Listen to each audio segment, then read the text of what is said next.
Have you ever used a mobile app or visited a website? The chances are high that you have interacted with an application that was built using Java. It's an incredibly versatile language that has been used to build everything from simple games to complex enterprise level software. Hey everyone, and welcome to SimpliCode's YouTube channel.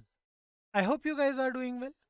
Today, we'll take you through some Java projects and some of the most frequently asked Java interview questions. In this video tutorial, you guys will understand how Java is implemented in real world, and if you're planning for an interview, then you should know about Java. But before we begin, let me tell you guys that we have regular updates on multiple programming videos. If you are a programmer and if you want to learn something new, then consider getting subscribed to our YouTube channel and press that bell icon to never miss any updates on programming videos. So without any further delay, let's start with Java project. Over to our training expert. Now, without further ado, let's get started with the agenda for today's session. Followed by the Java projects, we will go through some important Java interview questions. So I hope I made myself clear with the agenda. Now, without further ado, let's get started with the Java projects. Over to our experts. The top 10 Java project ideas. So, the first project that we will deal today is the online career management system. So this particular project motto is to deal with the career management system. The system will be used for day-to-day activities like buy, return, booking, delivery and non-delivery, and self-pickup, etc. It is not easy to build this particular project all alone, as the technicality of the project is a little complex for a single programmer. I would suggest you that you get a team with you and also look out for some automation in the process by developing the relevant software. Robotic process automation is the new normal in today's life. The web-enabled interface allows the user to log in from anywhere in the world and track their career and also view the customer rating. The system is designed to integrate with financial accounting to eliminate duplication of data entry and is also scalable to grow along with your company. The system needs to be built with user-friendly screens, rich in functionality and features, and finally the major part. It should maintain a high level of data integrity. So with that abstract discussed, now let's look into the features offered by this particular online courier service. As discussed in the abstract, this particular project should be providing the features of order and dispatch of the product, information regarding the customer, delivery executive, and followed by the delivery executive, we should be also having a payment window which manages the accounts and bill reports. So having said that, let's now move into the software requirements. So the software used in this particular project is the programming language, that is Java. Database is the Microsoft Access and some convenient RPA tools. And finally the IDE. The IDE for this can be anyone which has a good support for Java. The most preferable one would be the Eclipse. And then comes the IntelliJ, NetBeans and many more. Now creating this kind of a project will give you a valuable experience based on building a fully fledged e-commerce website or an application. I mean, this is how the world's leading applications like Amazon, Flipkart, Zomato, etc. are basically planned and have reached greater heights today. This kind of project on your resume could make a huge difference. And who knows, tomorrow you might even get into one of those companies and start working on their projects or build a company of your own. Followed by the online career system, we have the online voting system. Now, thinking apart from getting a job or starting a new company of your own, this is something that we all need today in this pandemic situation especially. In the current scenario, the internet has brought all the ease to our living room. It has replaced physical banking to internet banking, ordering food online, buying movie tickets, buying clothes and household items, to consult your doctor for minor issues, bill payments and many more. Yet, for quite a long time, going to polling booth and standing in a long queue to cast a vote has been persistent, and it has been challenging for the government to motivate common people to participate in the election system and cast their vote, just because there is no other way to do such thing as such an online voting system. But all the credit can be achieved by software engineers who can make it possible soon for everyone to cast their vote to their respective candidate as their own choice with an unmatchable ease. This can be done just by click on their fingers. This is an advanced Java project developed to show online voting functionality. Followed by the abstract, we will get into the technicality of this particular project. So the first phase of this particular project has the admin phase, where the admin has the right to manage the candidates, manage the voters and their profiles and passwords, and finally election results. Followed by the admin, we have the voter or the user of this particular application. The voter or the user gets to register himself or herself into the application. Followed by that, he can use the login and logout options. And next we have the profile and password managements. So followed by that, we have the option to choose the positions to vote, and finally to cast the vote. Now this particular project is an advanced level Java project developed to show online voting functionality. It showcases the use of Java servlets, HTML and CSS. Again, coming into the IDE. The IDE for this can be anyone who has good support for Java. The most preferable one would be Eclipse and IntelliJ. Followed by the online voting system, we will now continue with the online healthcare management. Named as the corporate Medicare management, this e-healthcare management system is a web-based project developed in Java. The main aim of this particular project is to provide effective management of data related to staff and patients in hospitals or clinics. The features offered by this particular project should be as follows. It should optimize bed occupation. The project should improve the use of operation theaters, avoiding the cancellation of operations. To know how much emergencies affect the administration of the hospital departments or services which include cancellation of operations. To optimize the allocation of human and material resources to wards and shifts. To detect the influence of certain diseases in the hospital services, and finally to find clusters of patients. The software requirement for this particular project are as follows. We need DHTML for the front end and Java as the programming language, and data mining tool which is Weka, and Oracle for the database, JavaScript for the scripting language, and finally Tomcat as our server. The e-healthcare management system is a web-based application that assists the management of staff, doctors and patients in an easy, comfortable and effective way. Here, the concept of data mining plays a vital role to develop an effective healthcare management system. The proposed application aims to create a friendly working environment for any healthcare centers to overcome the drawbacks in the existing system of healthcare management.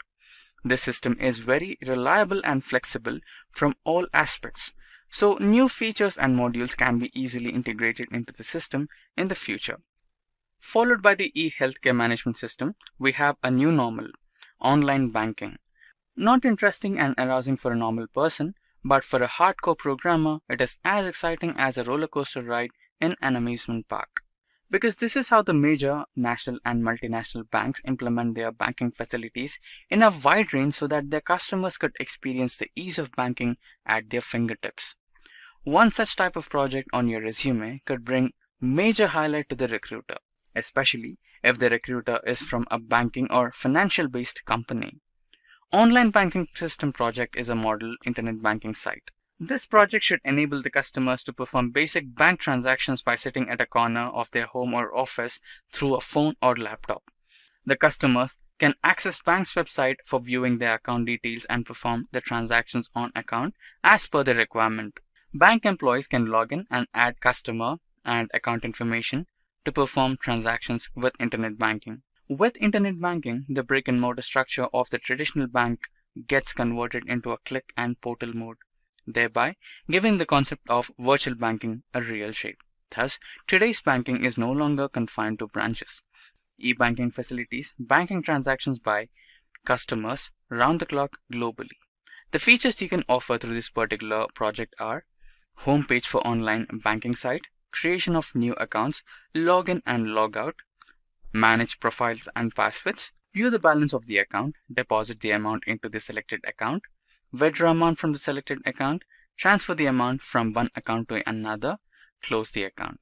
So the software requirements for this particular project are Java programming language and JavaScript for scripting language, and Oracle for database, and Tomcat for server. So followed by the online banking project, we have the online examination project.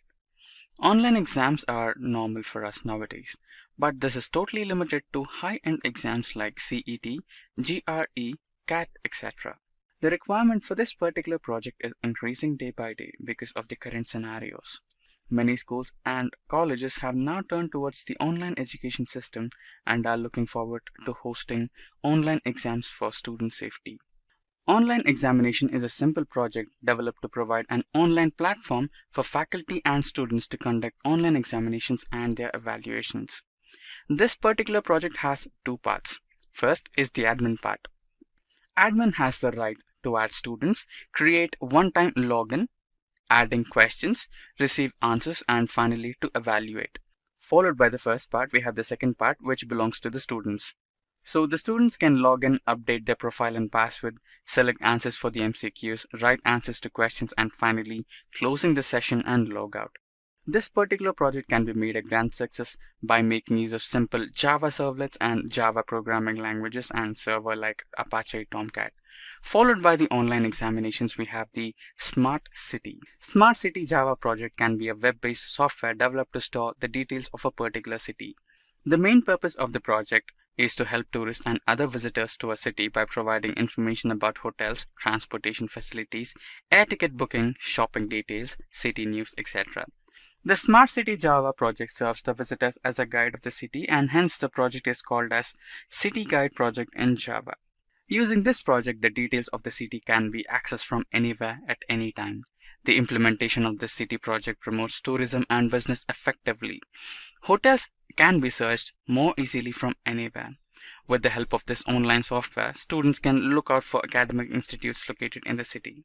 You can view the complete map of the city using this project. Followed by the abstract, we have the features of this particular project. The features offered in this particular project are login, update profile and password, search for the options, select an option like booking a ticket or hotel or anything like transportation, etc. And finally selecting that particular option, booking that option and payment window. Finally, the confirmation of the order. This particular project can be fulfilled by using the following software tools as mentioned below. They are the Java programming language, Tomcat server, scripting languages like JavaScript, etc. and database as Oracle for interactive data storage. This could be escalated to another level by following. Design drones that can act like a cop, act as a tourist guide for the people touring the city. A drone that has capability to take pictures, videos of suspected activities and store it for future reference. A drone can intimidate a cop if any suspected activities are detected. There can be many drones in the city with different functionalities. And finally, you are required to implement the functionality of the drone to the users to interact with the drone. Users could be travelers or cops or travel agents or cab agents. The code for all these projects are provided in the description box below. Followed by the Smart City, we have the bug tracking system. The bug tracking system is a web-based application developed by Java programming language for software companies. The main aim of this project is to manage the errors or bugs that occur during the software development phase and cycle. After the implementation of this project, the employees can update the issue details, solve the issues, and update the system for any location with internet access. Below are the features of this project, and source code of this project is linked in the description box below. Coming into features, the software is applicable in managing the bugs that occur during the development of software and tracking the older issues. It facilitates searching the facility to bug history and solution. The system is fully secured and authentication method is adopted to manage security. It stores the older bug reports so that they can easily be solved when they reappear. The application helps the project manager in evaluating the works of the employees. And finally, the proposed software is capable of auto update when the latest version is available. So the software requirements for this particular project are programming language, which is Java, web-based applications such as JDBC, JNDI, servlets, JSP, and Oracle database or Access database as the database. Followed by that, the server deployment is Red Hat, JBoss, AS, etc. And the client-side scripting as the JavaScript. And the IDE for this particular project would be Eclipse with all the My Eclipse plugins. And finally, the user interface can be designed using HTML and CSS. So with this, we can move ahead into the next project, which is the facial recognition. The face recognition with OpenCV is an open source computer vision library that has tons of modules like object detection, face detection, and augmented reality. The major features that this particular project offers are managing the use of faces, facilitate face identification, easy login and logout, store face IDs, identify suspects with just images, enhanced way to find cyber criminals. So followed by the features, now we should look into the software requirements to build this particular project. So the programming language we need for this particular project is Java, and followed by the programming language we need the Apache Ant framework, Ming W64, and finally the CMake framework. So followed by the facial recognition project, we have the next project, which is the vehicle recognition. So Java ANPR is a number plate recognition software which implements algorithmic and mathematical principles from artificial intelligence, machine vision, and neural networks. So the features offered by this particular project are high-level language for numerical computation, interactive environment for iterative exploration, mathematical functions, built-in graphics, functions for integrating MATLAB, and many more. So this particular project can be fulfilled by using OpenCV and Java programming language along with some natural language processing algorithms. So followed by vehicle recognition project, we have our last project, which is the speech recognition system. So speech recognizer converts audio to text. Java x.speech.recognition package defines the recognizer interface to build speech recognition plus a set of supporting classes and interfaces. So the features or stages in this particular project are to create a speech recognizer, allocate resources, load and enable grammar, attach result listener, commit changes, and finally provide the process results. So this particular library is readily available in Java, and you can code this project using the Java programming language and an IDE such as Eclipse.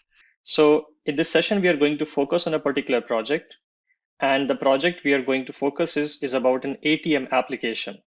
So you might have interacted with different ATM stores in your cities where you go in, you insert your card, you enter your PIN, and then you can view the balance, you can withdraw some amount, you can also deposit some amount from the ATM. So we will try to look at it from that perspective, and we will see what kind of different Java and OOPS concepts we can use to build such ATM application. This is not a super versatile application, but this is just to give you the idea of how to use those OOPS concepts to build a simple or a complex Java application. So let's start from the options menu class, because that will give us the understanding of what kind of functionality I'm using. And here you will use that I'm using different concepts which I have taught you so far in this particular series. So for example, we are using the IO exception, we are using the hash map class, we are also using a scanner class, which is used to take input from the command line. So this option menu class is extending the account class, and I will come to the account class in a while, but let's see what this option menu class is doing. This particular class has it is using a decimal format money format class, which is to denote what kind of format of money you have. Then we have a hash map, which is storing the couple of records of account number to PIN mapping. So we create a map, and inside the get login method, we add couple of entries to the map. Here, the first entry, the first integer is pointing to the customer number, and the second integer is pointing to the PIN of the account of this particular customer number. So if we call the get login method, this method will insert the data. After that, it will ask the customer to enter the customer number, which has to be one of these two. If you provide any other value, then there should be a logic in the application to reject the input. So whatever customer number the customer inputs, we pass that inside this particular method called set customer number. Again, I will come back to that. And once you have provided a valid customer number, then this method is going to ask you to enter a PIN number. And remember, I told you this is the customer number to the PIN number mapping. So whatever customer number you select from here, you will be providing the corresponding PIN number. And again, if you provide an invalid PIN number, you will get an error. So that will all happen inside this try block. And If you enter any invalid characters in the PIN number or the ATM customer number, then you will get an exception, which I am writing inside the catch block. This is all what we have seen so far. After the successful enter of the customer number and the PIN number, I fetch those values from these two methods. Again, I will talk about what these methods are doing. And again, I'm doing some basic validation checks, but things get interesting in this method. So what we covered so far was the get login method. Let me close this method here. So we covered the get login method. The second method, which is defined in this particular class, is the account type. So here we will ask once the customer has provided the customer number and the PIN number, we will ask the customer to provide the account type. This application supports two different account types, which are checking account or a savings account. So the customer has to choose one of them. Again, we will be taking the input from the command line using the scanner class. And then I'm using a switch case. If the customer entered 1, then I will execute some code for the checking account, which is defined here in the case 1. And if the customer entered 2, then the case 2 will be executed. And if it enters 3, then I will exit the application by just printing a sysout. So here I'm using the switch case construct to provide different options to the customer. There's also a default case specified here, which says invalid choice. So this is what is happening in the get account type method. The next method is if the customer has used the option 1, then we call the get checking method. So let's go to the get checking method, which is the next method which is defined in this particular class. So if the customer has selected a checking account, then we provide the following functionality to the customer, which is the customer can view the balance, customer can withdraw the funds, customer can deposit the funds to the checking account, or they can just exit the application. And again, I'm using a switch case here. Based on the customer types 1, 2, 3, or 4, the corresponding case block will be executed. For example, if the customer wants to view the balance, then this block will get executed, and I call the get account type method.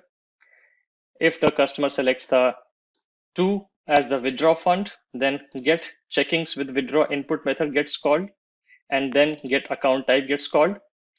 Similarly, if the customer enters 3, then we deposit the fund, and for that also I have defined a method.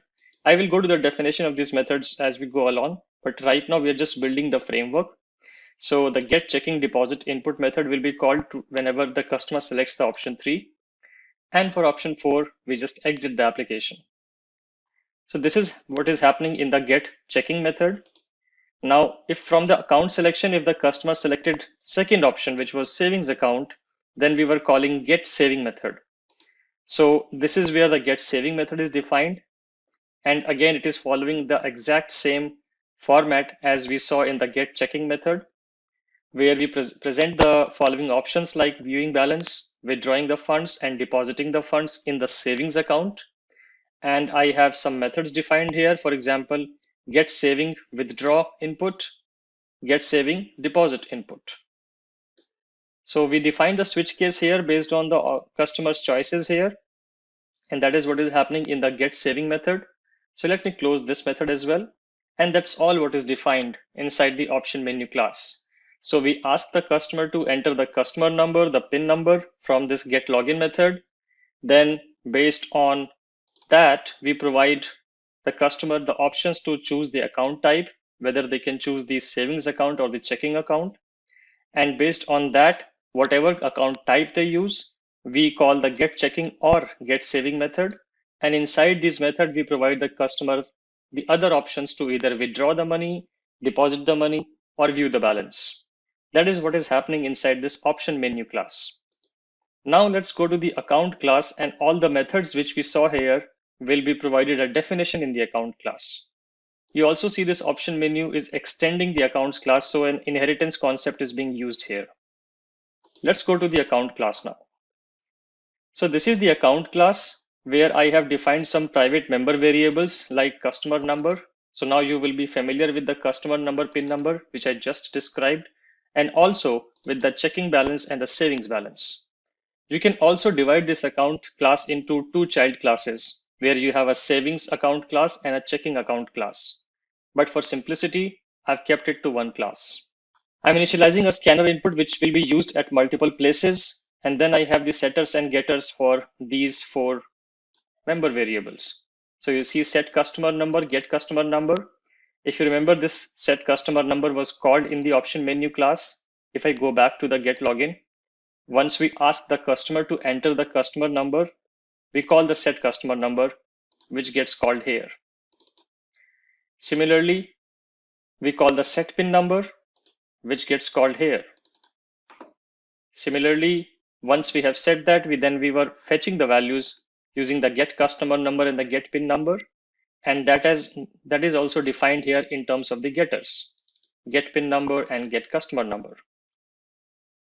Similarly, we also have the getters for the checking balance and the saving balance member variables. We do not have the setters for them because they are not technically setters, but we have to calculate the balance. It's not a simple setter where you can just return the value. So now let's look at some of the business functions of the account class. How do you deposit? How do you view the balance? How do you withdraw the balance, etc. So you see these two methods, which are specifically when the customer is trying to withdraw the money from their account. And these methods are basically called internally by other methods. So we will come to that. Let's just understand that we have two methods for calculating the withdrawable amount or executing the withdraw transaction for the checking account and the savings account. Similarly, I have two more methods here, which are calculating the depositing for the checking account and calculating the depositing for the savings account. And then we get the bigger methods, which are using these calculation methods. So I defined four calculation methods so far: calc checking withdraw, calc saving withdraw, calc checking deposit, and calc saving deposit, basically withdrawing and deposit for both of the classes. And then we have these business functions called get checking withdraw input and get saving withdraw input, get checking deposit input and get saving deposit input. So these getter methods are something which were being called from the option menu class, if you remember. If you go back to the option menu class and if you chose the checking account, you get these options. And let's say you chose option 2, which was withdraw funds, or option 3, which was deposit funds. Then the corresponding methods which were being called were get checking withdraw input and get checking deposit input. And this is the exact same method, get checking withdraw input and get checking deposit input. So if you see what is happening inside this particular method is a couple of sysouts. Then we take the scanner input amount and we convert that amount to the double. After that, we check if the amount which the customer wants to withdraw is smaller than the checking balance or not. And I'm running this condition to check that. If the amount is smaller than the checking balance, then we call the calc checking withdraw method, which was defined right here. Remember, I told you that these four calc methods will be used, and this is how they are used. So here I'm actually subtracting the value. So whatever amount the customer wants to withdraw, subtract that from the main balance and then return the new main balance. That's what you do, right? If you have 1,000 rupees and if you want to withdraw 500, you subtract 500 from 1,000 and then you send back the remaining balance. So that is what is happening when we call this method, and then we print the new checking account balance. That is what is happening in the get checking withdraw input method. Similarly, if you chose option 3, which was depositing funds to the checking account, then get checking deposit input gets called, and it is defined right here, get checking deposit input. And here, instead of subtraction, we are doing the addition. So here I'm again doing a condition check that the current balance plus the new amount which has been supplied by the customer from the command line, the total sum of it should be greater than 0. What if the customer entered an amount minus 5,000? I should not allow that. So that's the reason I'm putting this condition in place. And if the current balance plus the new amount which is supposed to be deposited to the account, the sum of it is greater than 0, then call the calc checking deposit method. And this is where the calc checking deposit method is present, and where I'm just doing present balance plus the new amount and returning the new balance. That's all which is being done here. And you will see exactly similar logic running for the savings account as well. If you look at the get saving withdraw input, which is used to withdraw money from the savings account. So I take the input from the command line and I run a condition check that the amount which the customer wants to withdraw should be less than the current saving account's balance. If yes, then call calc saving withdraw method, which is defined here, where I subtract the amount from the current balance and I return the new balance. And similarly, you will see the exact same functionality in the get saving deposit, where we add the money instead of subtracting the money. And this is all what is defined in the account class. So we talked about the option menu class, we talked about the account class, and now we have the ATM class, which is the entry point, which basically initializes the option menu class and calls the get login method. Remember, get login was the first method which asked you to provide the customer number, and then get login called the method to choose the account type, and the account type methods then called the method to choose the option to withdraw, deposit, or exit. So now we have built a fair understanding of what is happening in this application. So let's run this application. So I just ran this application, and let me bring the console here. It's first asking for a customer number.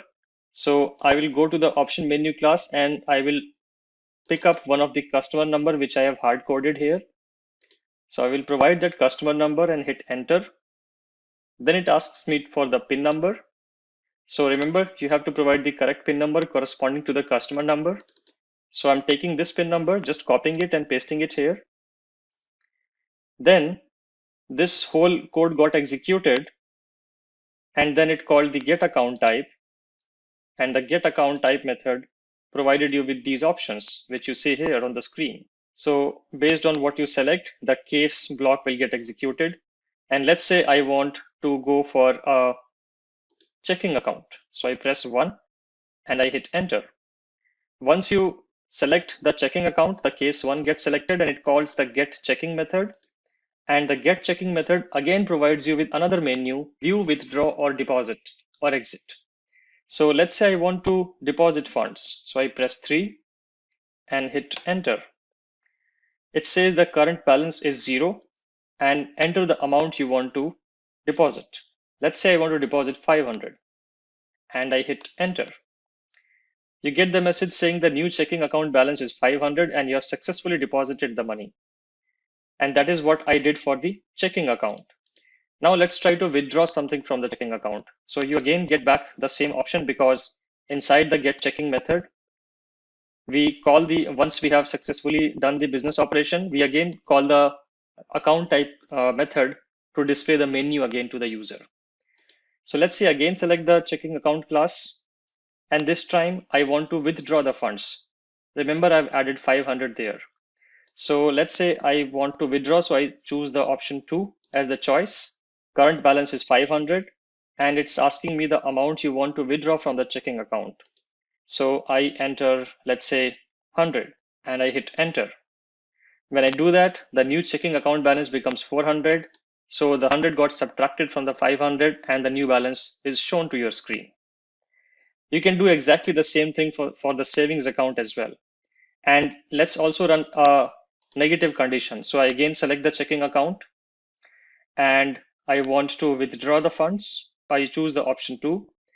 Current balance is 400 and I would like to withdraw 1000. What happens? If you do that, we get a message saying balance cannot be negative. And this is coming from the calc checking method, which is defined here. So what is happening that I wanted to withdraw the funds from the checking account, and here get checking withdraw input got called. Here, this condition was checked. So the checking balance was 400 and the amount I wanted to withdraw was 1000. So 400 minus 1000 is not greater than equal to 0. So it jumped into the else block and it said balance cannot be negative. So this is how you can also build some error conditions in your code which are mandatory and which should be built Otherwise, your application will have a lot of bugs. We can also exit the application. So if you just type 3 and hit enter, you will exit from the application and it will again call the login method where it will again ask you to enter the customer number.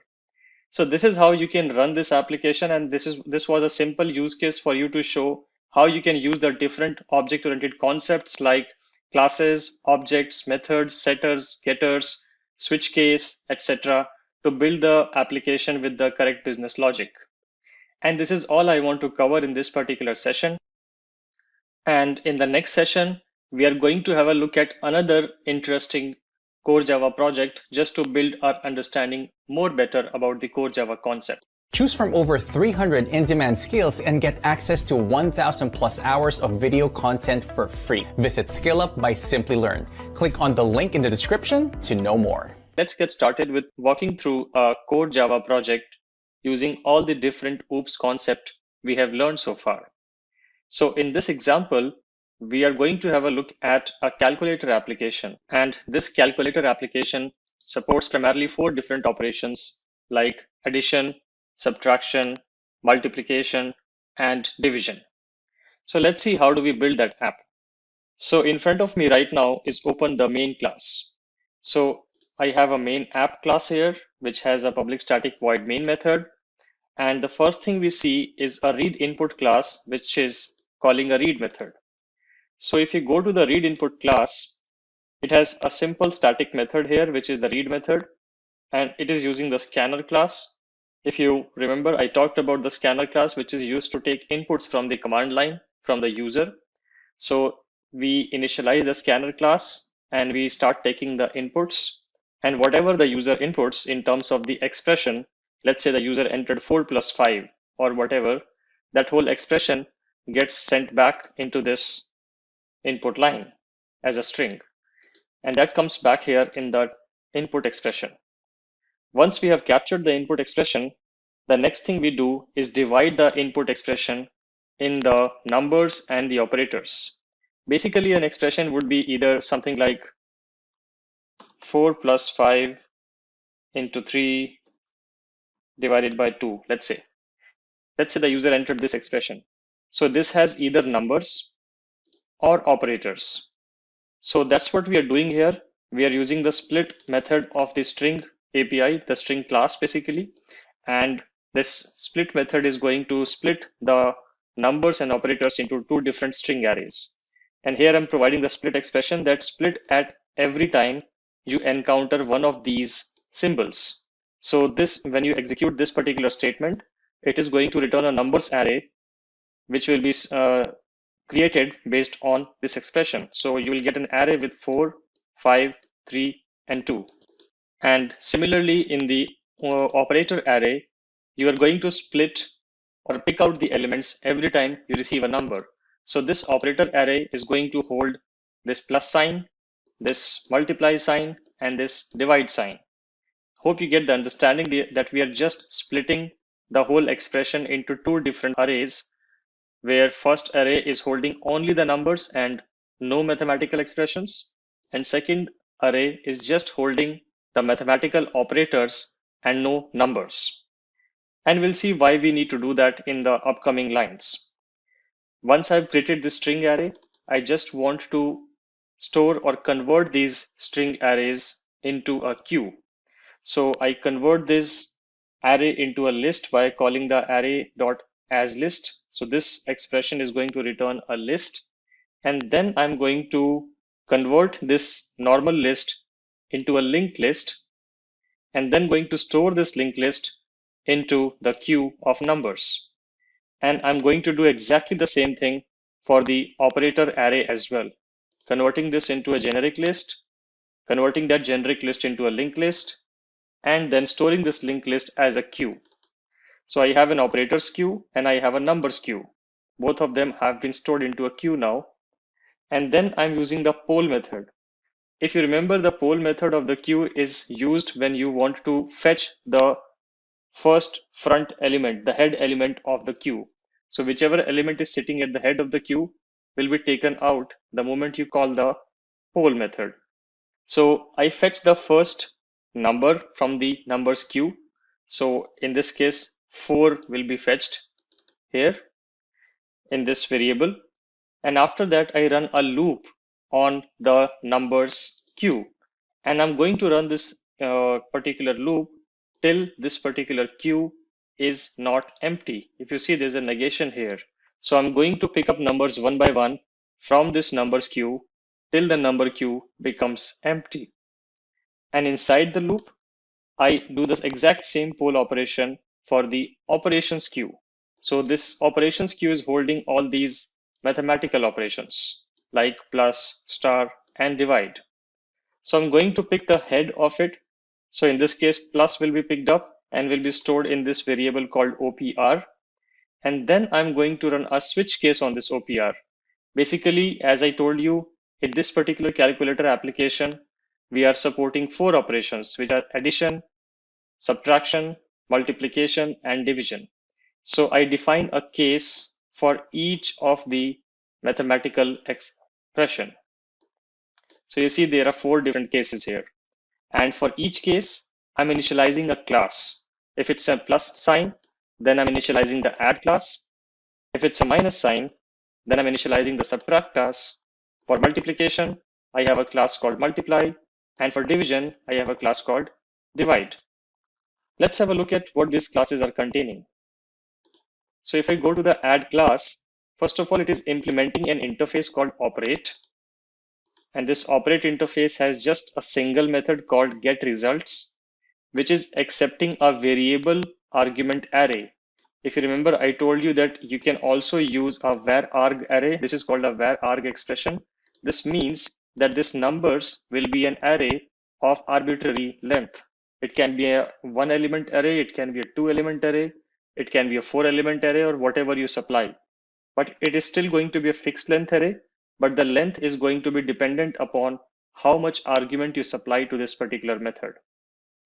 So that is what this interface operate is doing. It just has one method declared, which is called getResult, which is accepting an array of numbers. So if the add class is implementing the operate interface, then it has to override the getResult method. And here it is just doing a summation of all the numbers which have been supplied. So if you supply 4 numbers, it is just going to add up those 4 numbers and return the sum. And the exact same kind of logic or similar logic will be seen in other operate classes. So if I go to the subtract class, it runs the exact same operation, but it subtracts the values. If I go to the multiply class, it is also implementing the operate interface, and in the get result, it is just multiplying all the values.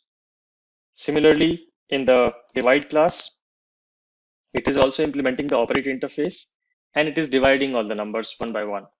So it's doing pretty much the same thing in terms of the expression and the logic. The only difference is whether you are using an add operation or a subtract or a multiply or a divide. So we have checked all these classes and the operate interface as well. And let's go back to the main app now.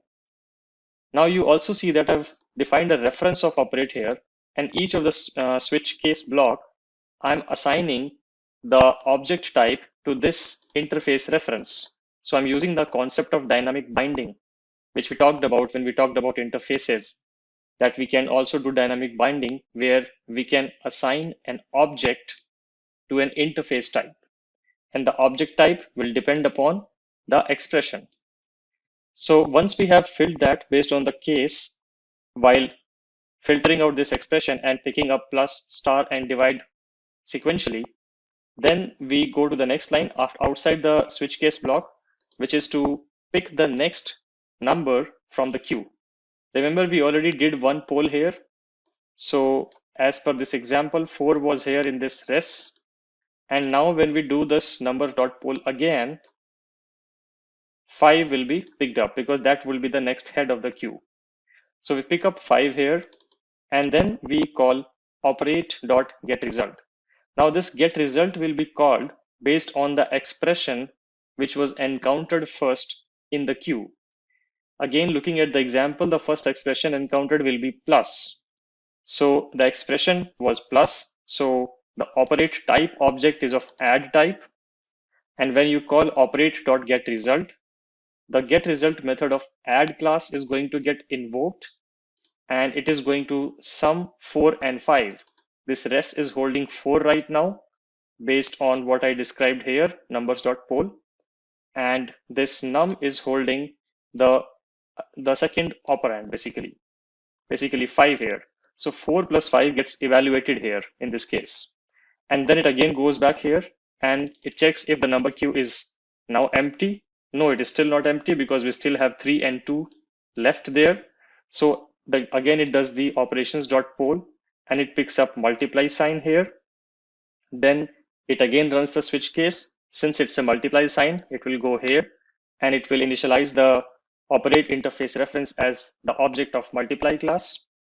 Then coming here, it will do a numbers.poll. And this time the numbers.poll is going to pick up 3. So 3 will be picked up here. And then the current value of result, which is already 9, 4 plus 5 was 9.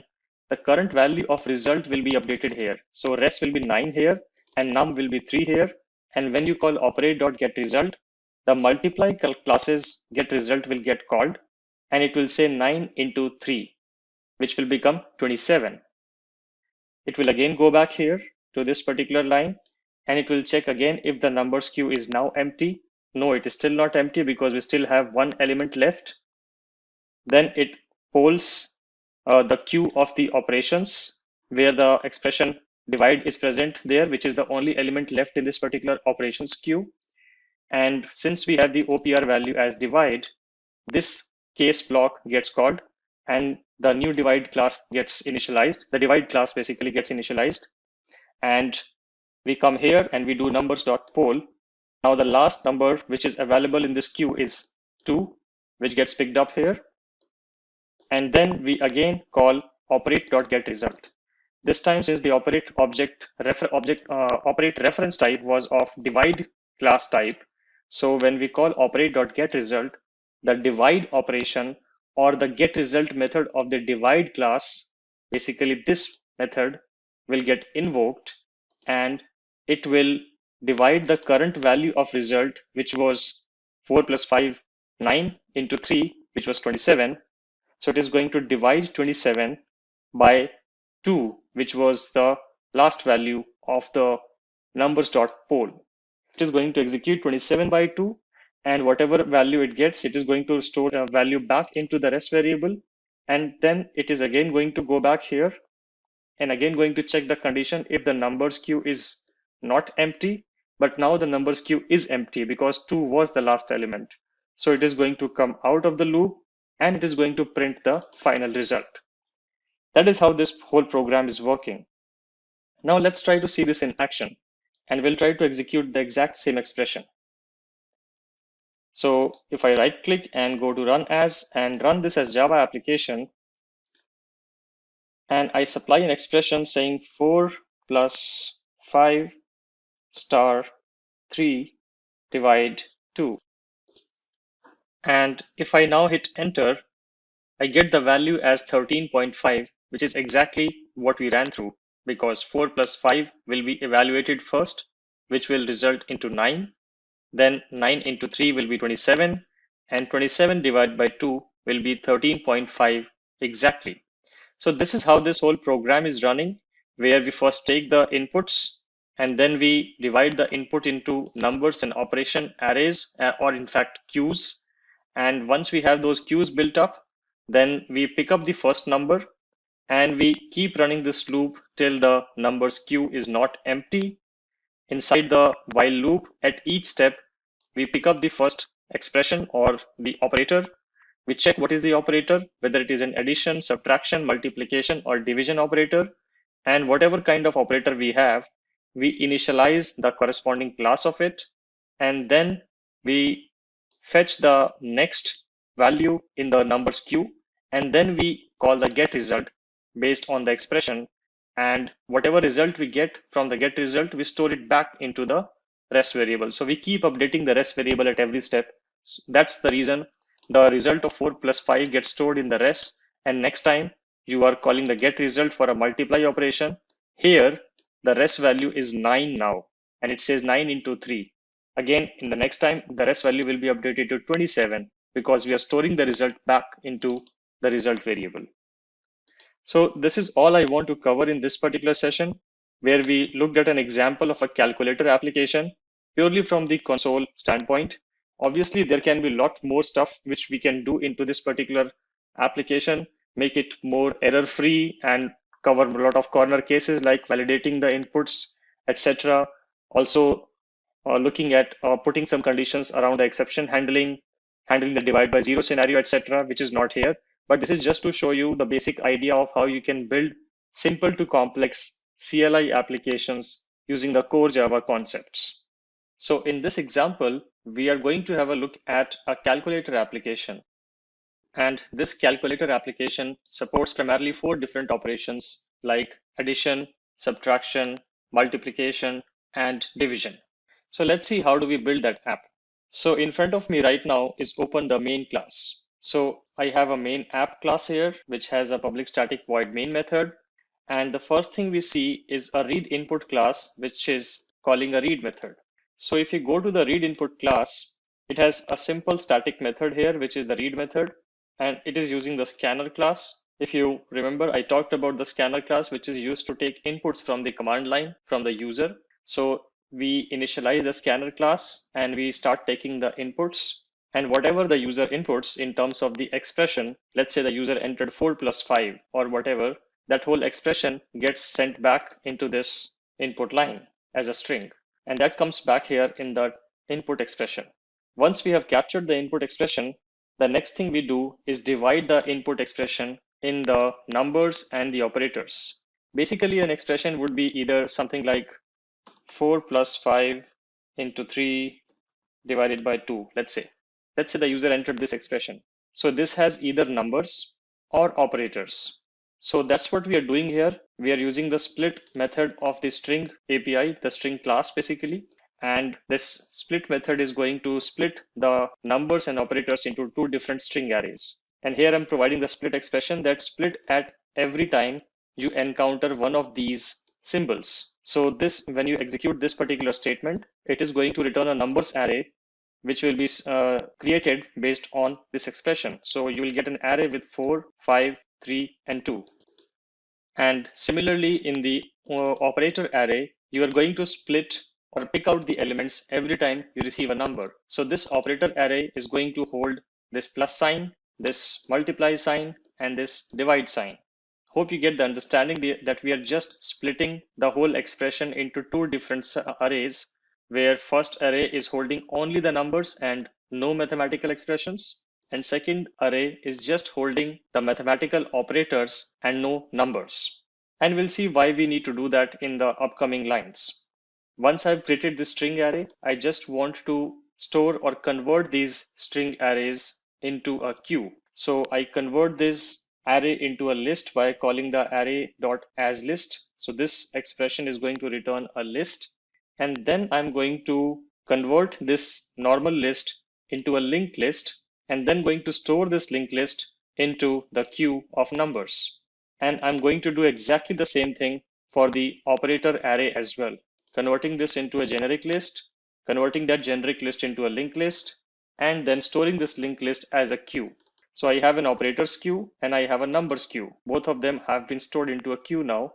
And then I'm using the poll method. If you remember, the poll method of the queue is used when you want to fetch the first front element, the head element of the queue. So whichever element is sitting at the head of the queue will be taken out the moment you call the poll method.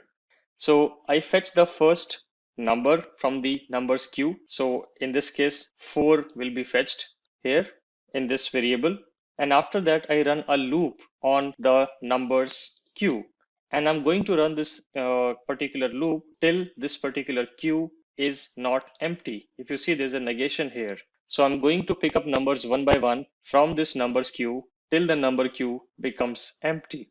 And inside the loop, I do this exact same poll operation for the operations queue. So this operations queue is holding all these mathematical operations like plus, star, and divide. So I'm going to pick the head of it. So in this case, plus will be picked up and will be stored in this variable called OPR.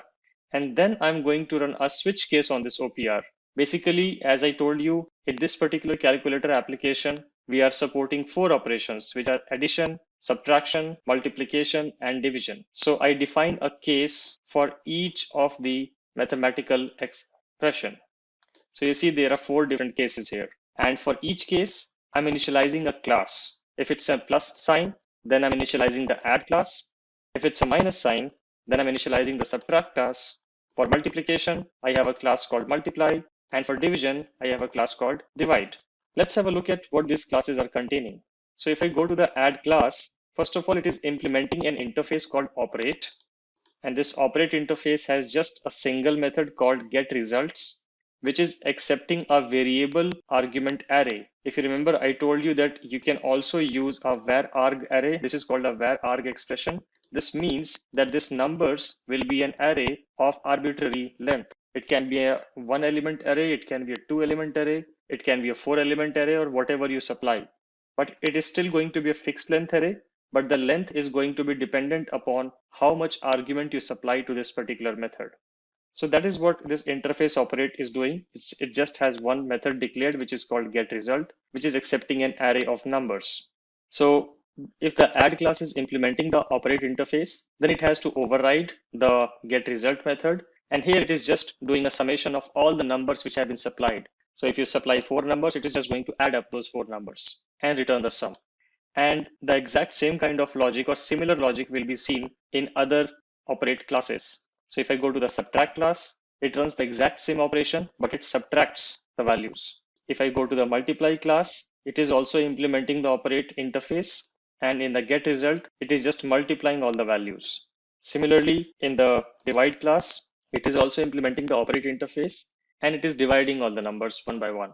So it's doing pretty much the same thing in terms of the expression and the logic. The only difference is whether you are using an add operation or a subtract or a multiply or a divide. So we have checked all these classes and the operate interface as well. And let's go back to the main app now. Now you also see that I've defined a reference of operate here, and each of the switch case block, I'm assigning the object type to this interface reference. So I'm using the concept of dynamic binding, which we talked about when we talked about interfaces, that we can also do dynamic binding where we can assign an object to an interface type, and the object type will depend upon the expression. So once we have filled that based on the case, while filtering out this expression and picking up plus, star, and divide sequentially, then we go to the next line outside the switch case block, which is to pick the next number from the queue.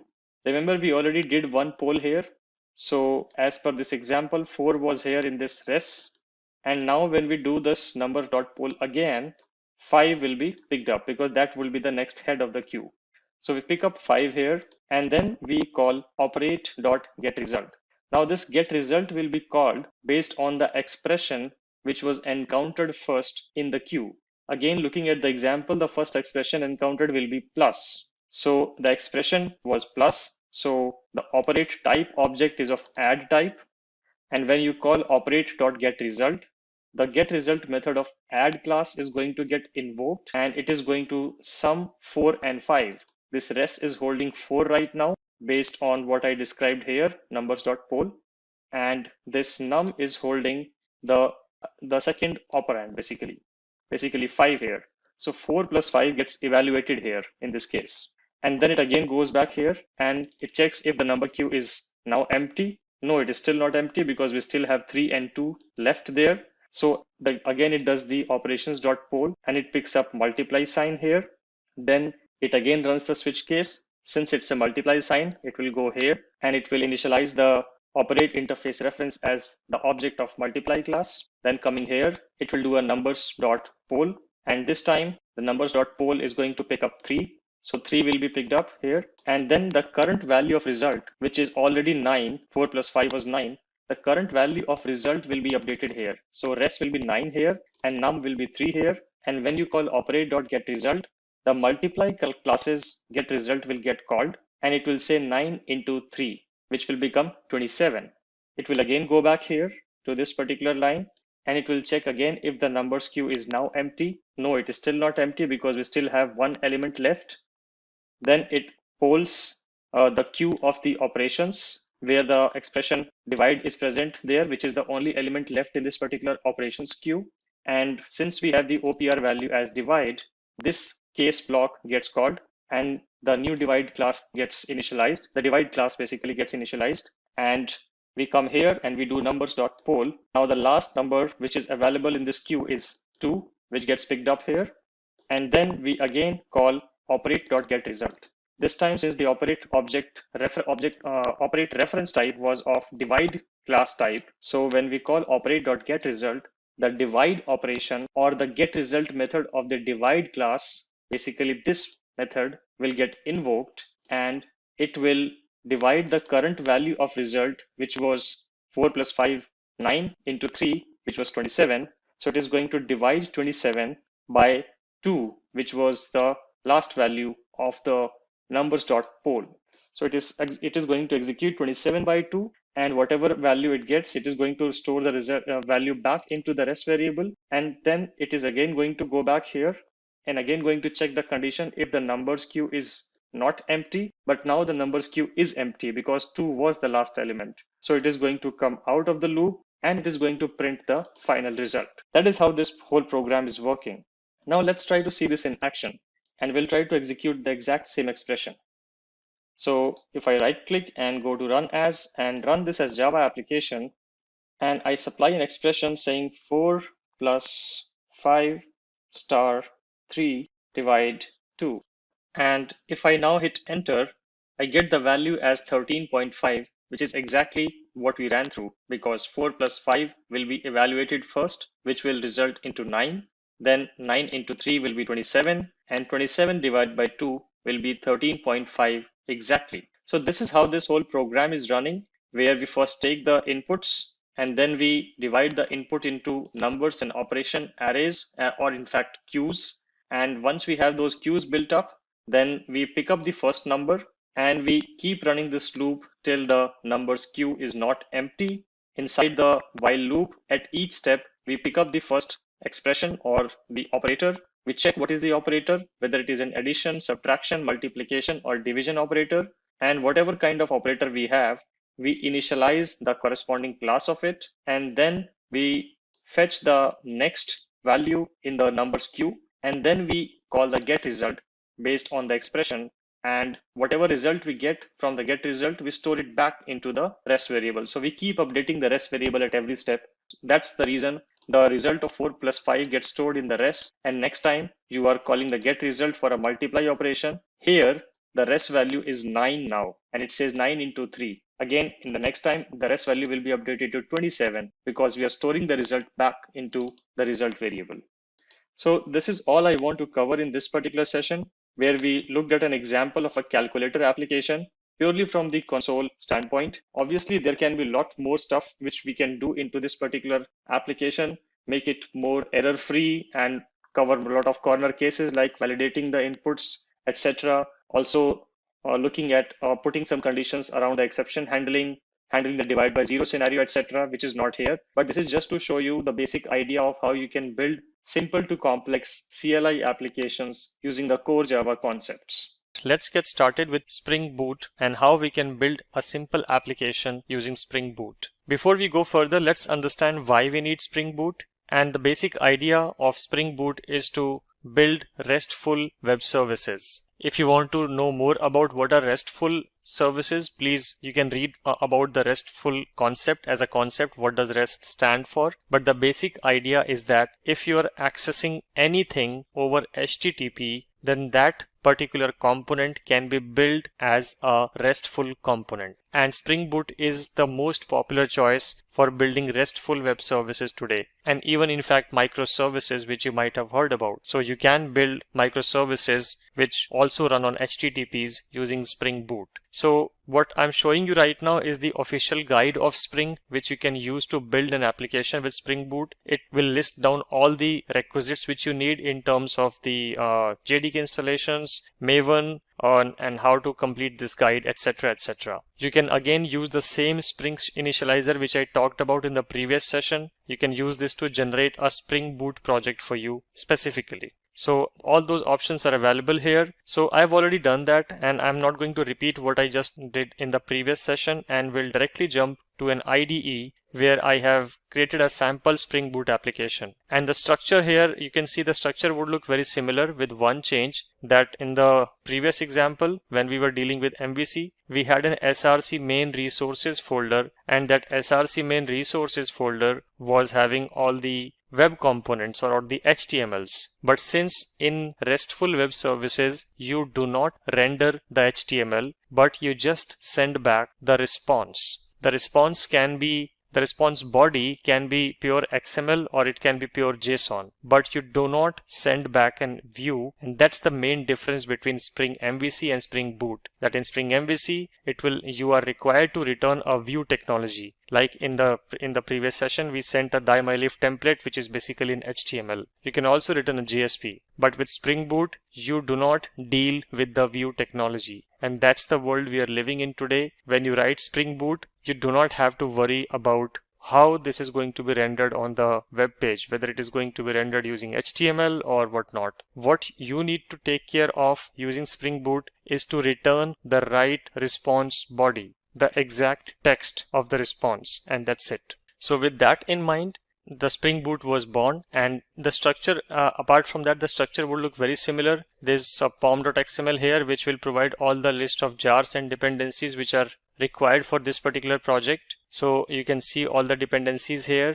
pretty much the similar ones. We have a starter web, we have a starter test, and we have a Spring Boot Maven plugin.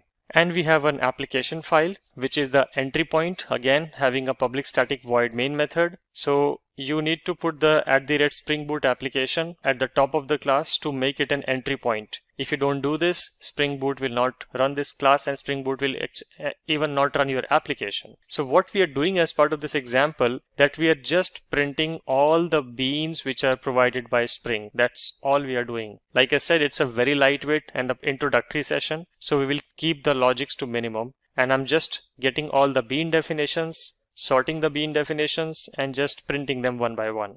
How do you get the bean definition? You get that with this application context class, which is returned when you run the application. And how you run the application is basically using this line where you say Spring application dot run, and you supply application dot class with any command line arguments which you might want to use. Once you do this, it is going to return an application context object to you, and the application context object can be used to get all the bean definitions by calling this method which says get bean definition names. So that's the basic logic which is being run in the main class. Now we also have a controller, but this time it's not a web controller, but it's a REST controller. So you see, in the previous example, we just had written something like this. It was just a pure controller. But here we have become more specific. We are saying that, hey, this is not a simple MVC controller, but this is a Spring Boot controller, or technically a REST controller. So Spring provides a separate annotation for that, which is @REST controller. So you write that particular annotation or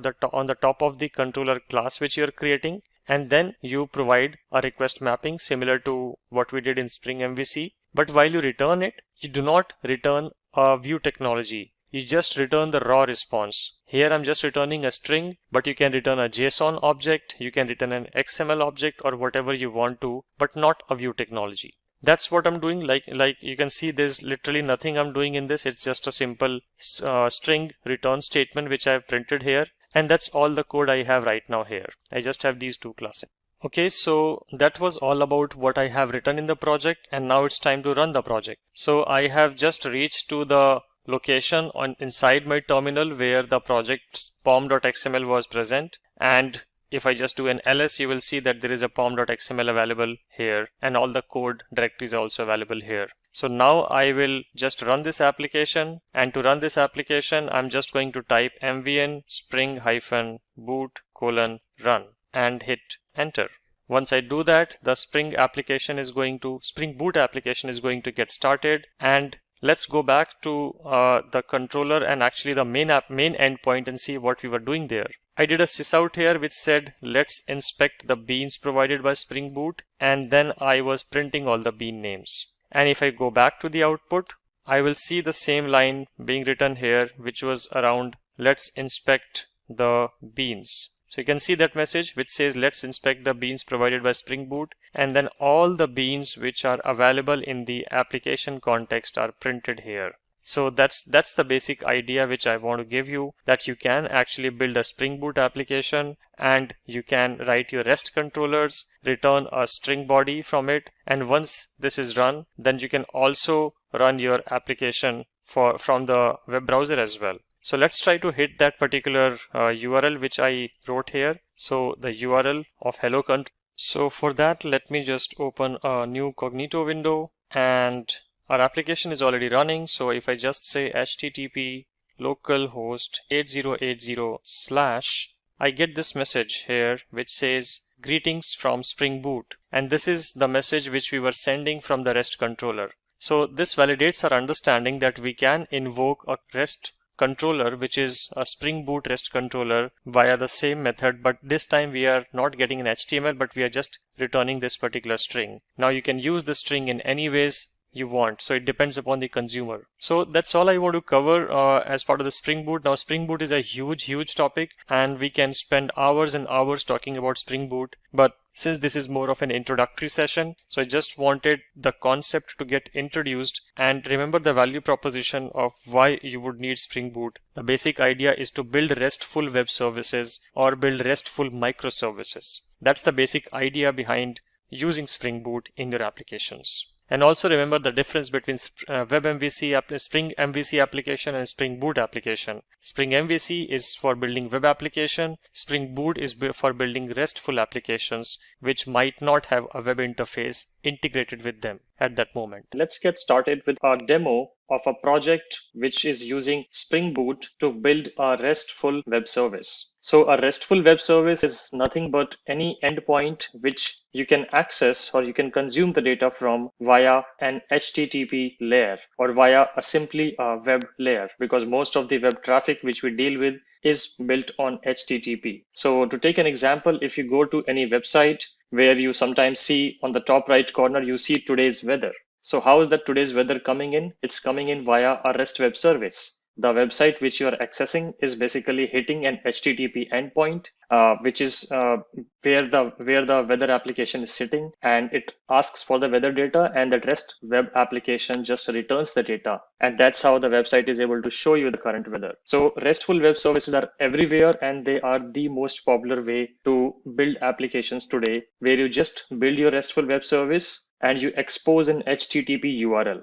And then the consumers need to just access that HTTP URL to consume the data from your application. And you see, this makes it very easy because there is no data type restrictions. There is no tight coupling here. It's just an HTTP endpoint. So that's the basic idea. And we will look at a project where we will be using Spring Boot to build a RESTful web service. And then we will try to run that web service to save some data and also to return some data. So here on the package explorer, you see I have created a project called REST service. And let's just walk through the structure of it, and then we'll go into the details of it.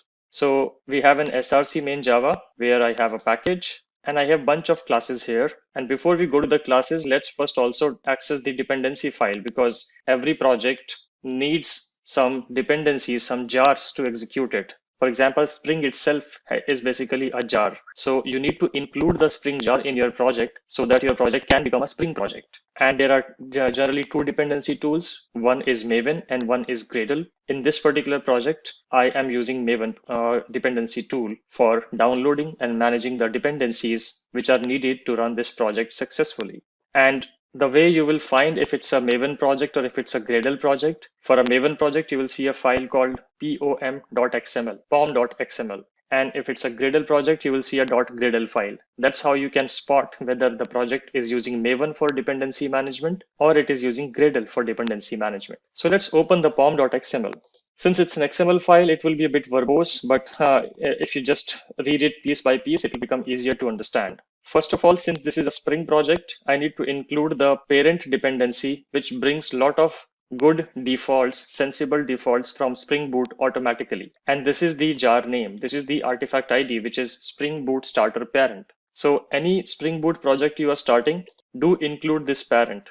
This parent is basically bringing all the dependencies from some other jar, and you can make your project as a child of this particular parent. So all the Spring Boot projects have this as a parent as a standard practice. After that, you provide your own details in terms of what is the package name, how do you want to see the jar name, and what is the jar actual name, what is the jar version, etc., etc.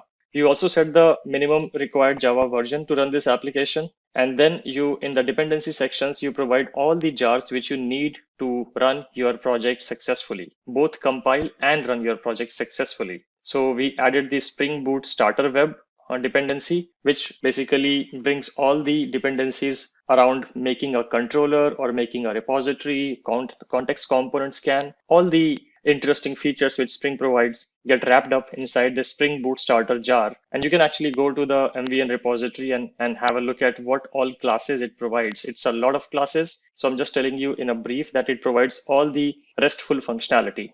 Then you have the next dependency as Spring Boot starter data JPA, which is going to enable this project to also have a database. And if it has a database, then you need Java to talk to the database. And the way Spring suggests to talk to the database is via using the Spring Boot Data JPA library. We will see this how this library can be used, but basically this provides ways to represent your Java object in the database. And then you need to also add the actual dependency of the database. And in this case, we are using an in-memory H2 database. So I'm not using an external database like MySQL or Oracle or PostgreSQL, because that will just make more configurations more complicated. I just wanted to keep it simple. And generally, you in this H2 database, you can easily access by adding this dependency, and it will be an in-memory database created for you. Then I've also added Spring Boot starter test here, which will be used whenever you are writing unit tests, and you must write unit test for your project. And then we need to add the plugin so that Spring Boot can run this project. That's all I have in the pom.xml. Now let's move to the interesting part, the Java section part. Let's start from the main class. So this is how the main class looks like, where you just create any name with the class, and then you add a public static void main method. Inside the public static void main method, you call Spring application dot run. And this run method is basically going to run your application, and you just provide the same class name which you just wrote here. So you just say dot class. And if you're supplying any command line arguments, it can interpret that command line arguments as well if you want. So you'd always need an entry point in an application, and this is the entry point which Spring Boot supports. And this is, if you see this code, this is just normal code. To make Spring be aware about this class being treated as an entry point, you need to add @Spring Boot application annotation on top of the class. This is one of the annotation which is coming directly from the Spring Boot library. You can see this import. So once you add this, then only Spring will be able to treat this class as an entry point. Otherwise, Spring doesn't know where to start from. So when you run Spring, it will try to find a class with an annotation Spring Boot application. And then inside the class, it will try to find a public static void main method. And once it has found both of them, then it will just run the application. So it's very simple, nothing fancy here. And what we are dealing with here is a student object. So we will try to insert a student object, and we will try to retrieve the student object. So if you ignore these annotations which I've added, it's just a pure POJO. It's just a plain old Java object. You create a student class. Let's ignore this field as well for now. I'll just come back to this annotation in this field. But this is just a student class. It has 3 fields as name, age, and address, an empty constructor and a parameterized constructor, and some getters.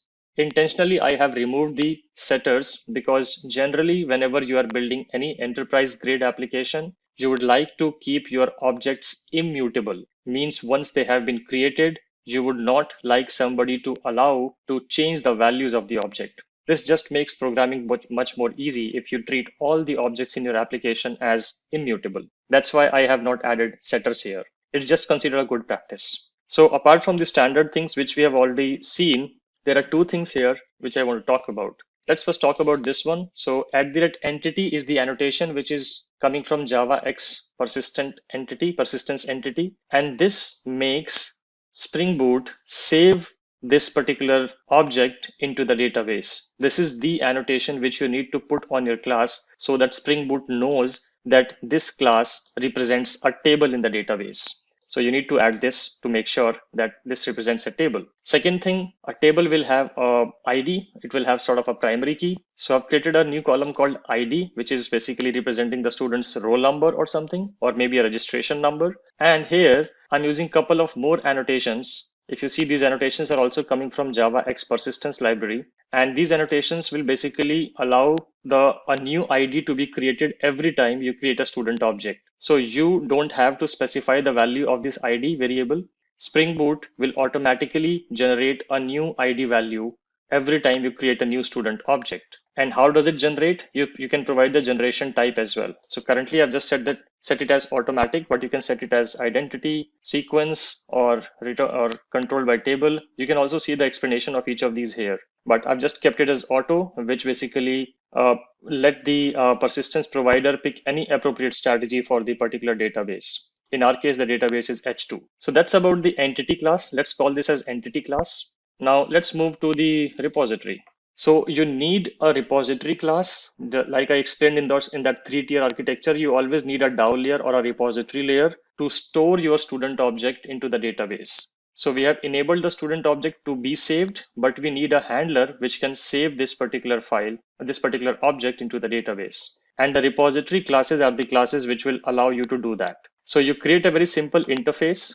You name whatever you want to name your interface as, and then you say extends JPA repository, the type of the object, and the unique identifier of the object. So the type of the object is student here, and the unique identifier of the student object is the ID, which is of type long. So you need to just supply the types, type of the object, type of the primary key, or the type of the unique identifier. And this annotation is coming from Spring Boot. You can see specifically Spring Boot data library, which we added. So you just need to create an interface, extend it from JPA repository, and make sure that you add this annotation as well. Spring heavily uses the concept of annotations, and this will help Spring understand that this is a repository layer class, and it will apply some more metadata to this class while this class is running in the JVM. So what happens here? You just created an interface. You did not provide any method to create or any method to delete or any method to get a student object, because all of that is automatically provided by Spring Boot via the JPA repository class.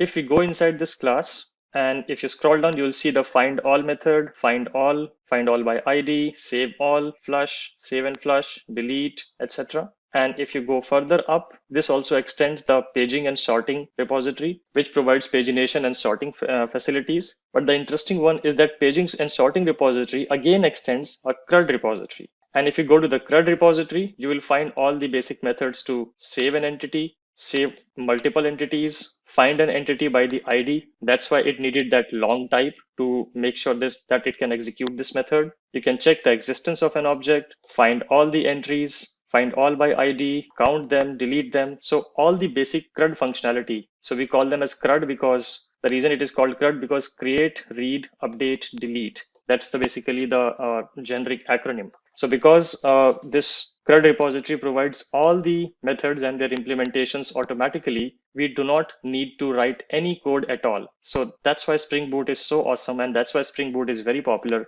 because it's zero code in the repository and you still get all the CRUD functionality. So that's about repository. Now we have covered the entity class, we have covered the repository class, we have covered the entry point class. Now the only thing which is remaining is the endpoint, the HTTP endpoint, which I talked about.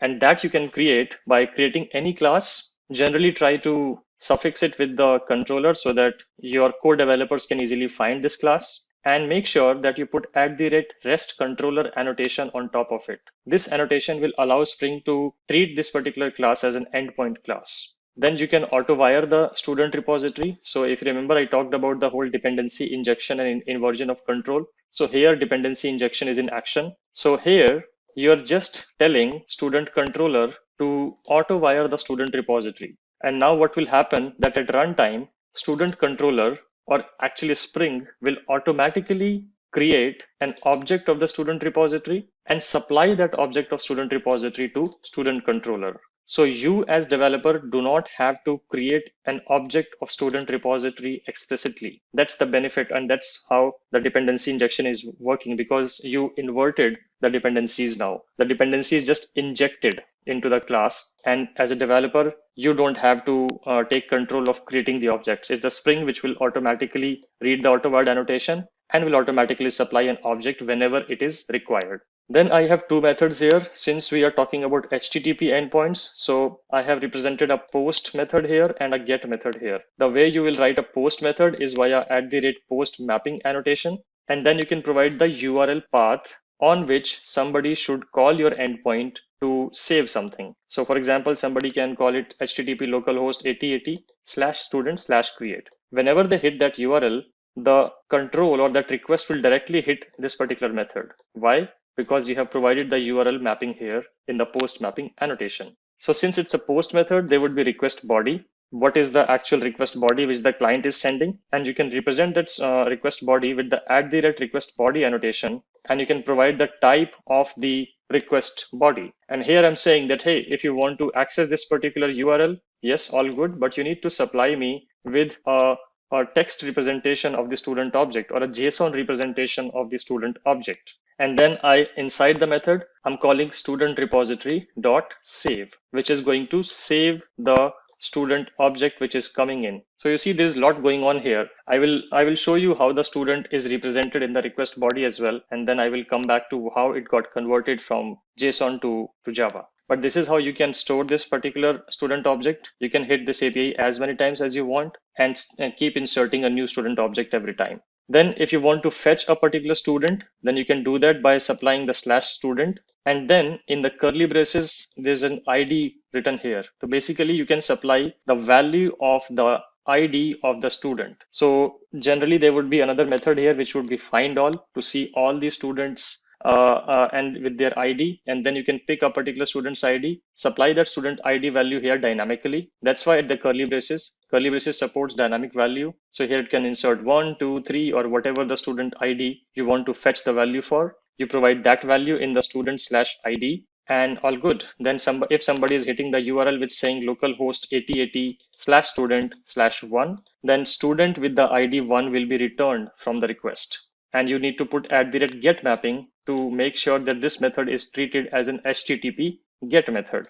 And you can provide the type, you can say get student, and here this dynamic value is captured with the @path variable, because you need to know the ID, right? Whatever ID somebody has supplied it in the URL, you need to capture that IDE and then use that IDE for calling the repository. So you can do that by using the @path variable. So here I'm just saying whatever ID is coming in, I will store that value inside this IDE. Once I've done that, then I can again call student repository dot find by ID, which is again a built-in method provided to me by the CRUD repository. I can supply the ID, and this actually is going to return an optional object, which is an object which may or may not contain a value. So it's just a defensive programming style. So this will return an optional, and you can call a get method to return the actual student object. This will return an optional of student. So optional of student means that this optional object may have a student or may not have a student. Why did Spring do that? Because the ID somebody is supplying, that ID can be invalid also, right? So optional object takes care of that if there is no student found, then you will not get a null pointer exception. And if there's a student found, you can return that. So it's just a defensive programming style which Spring has adopted by returning an optional of the student object rather than directly the student object. But if you're confident that this particular optional of student object does contain a student object, then just call optional.get, which I've called here, which will return the actual student object sitting inside the optional object. You can read more about the optional object and its usage from the official Java docs, and there are tons of examples available on it on internet. So this is about the controller.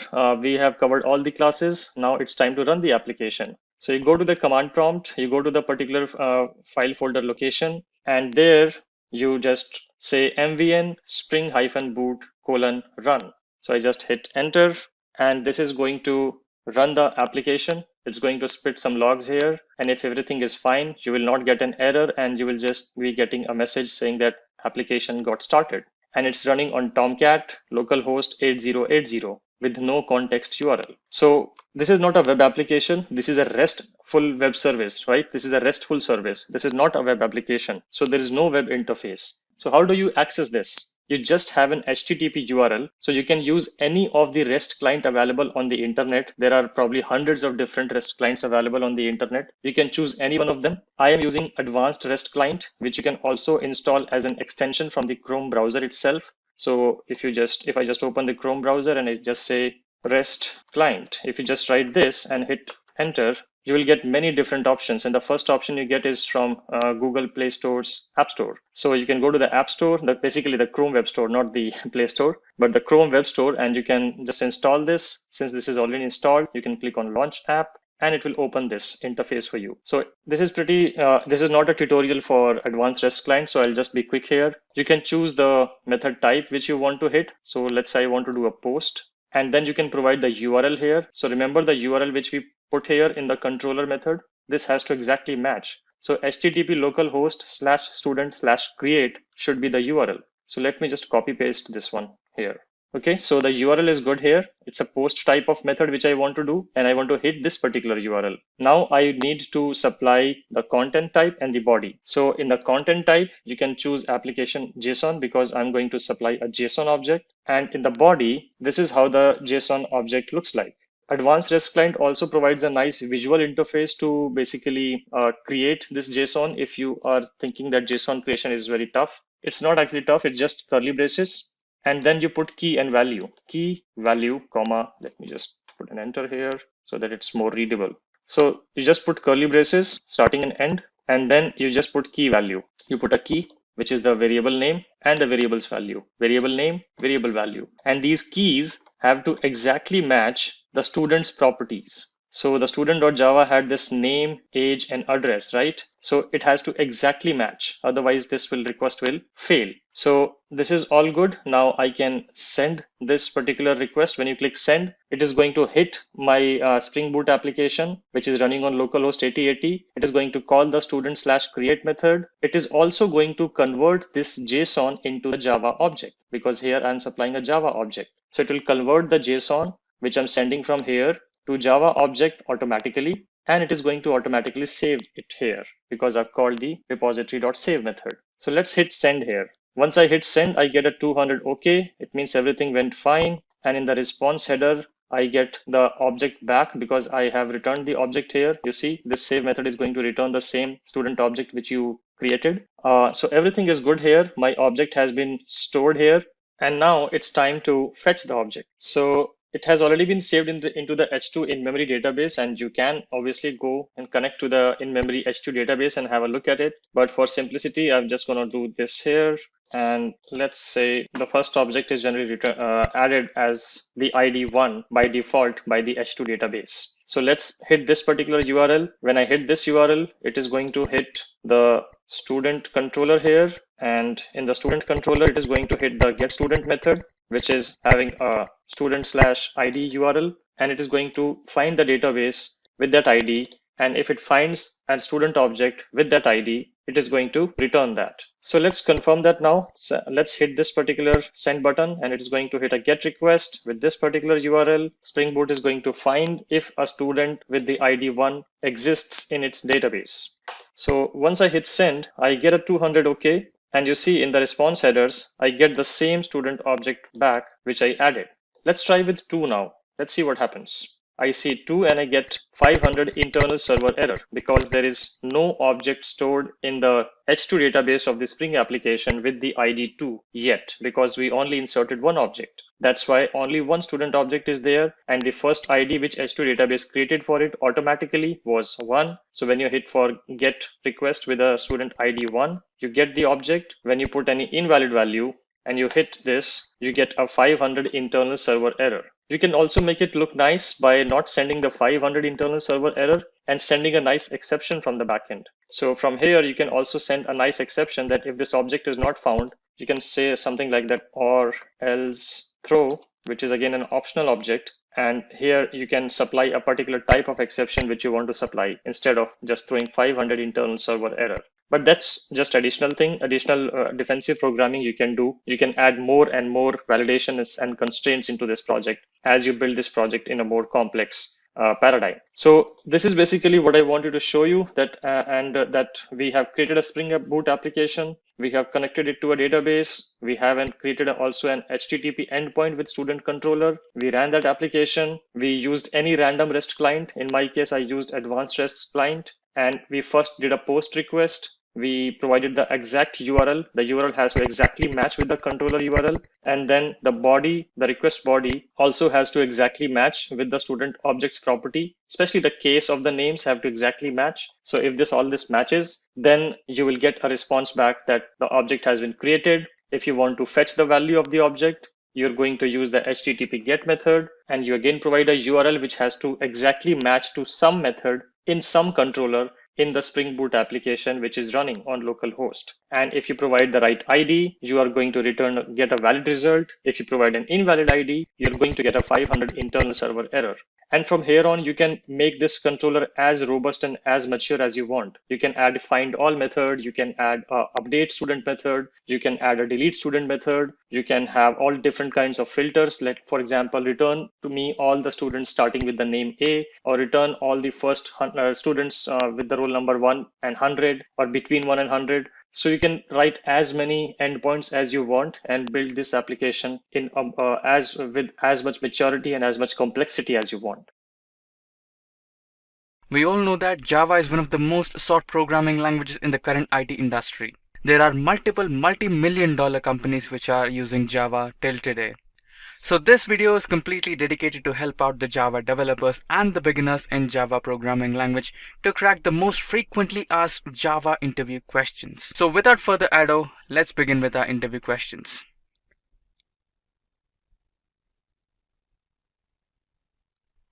At first, we will start with the beginner level interview questions.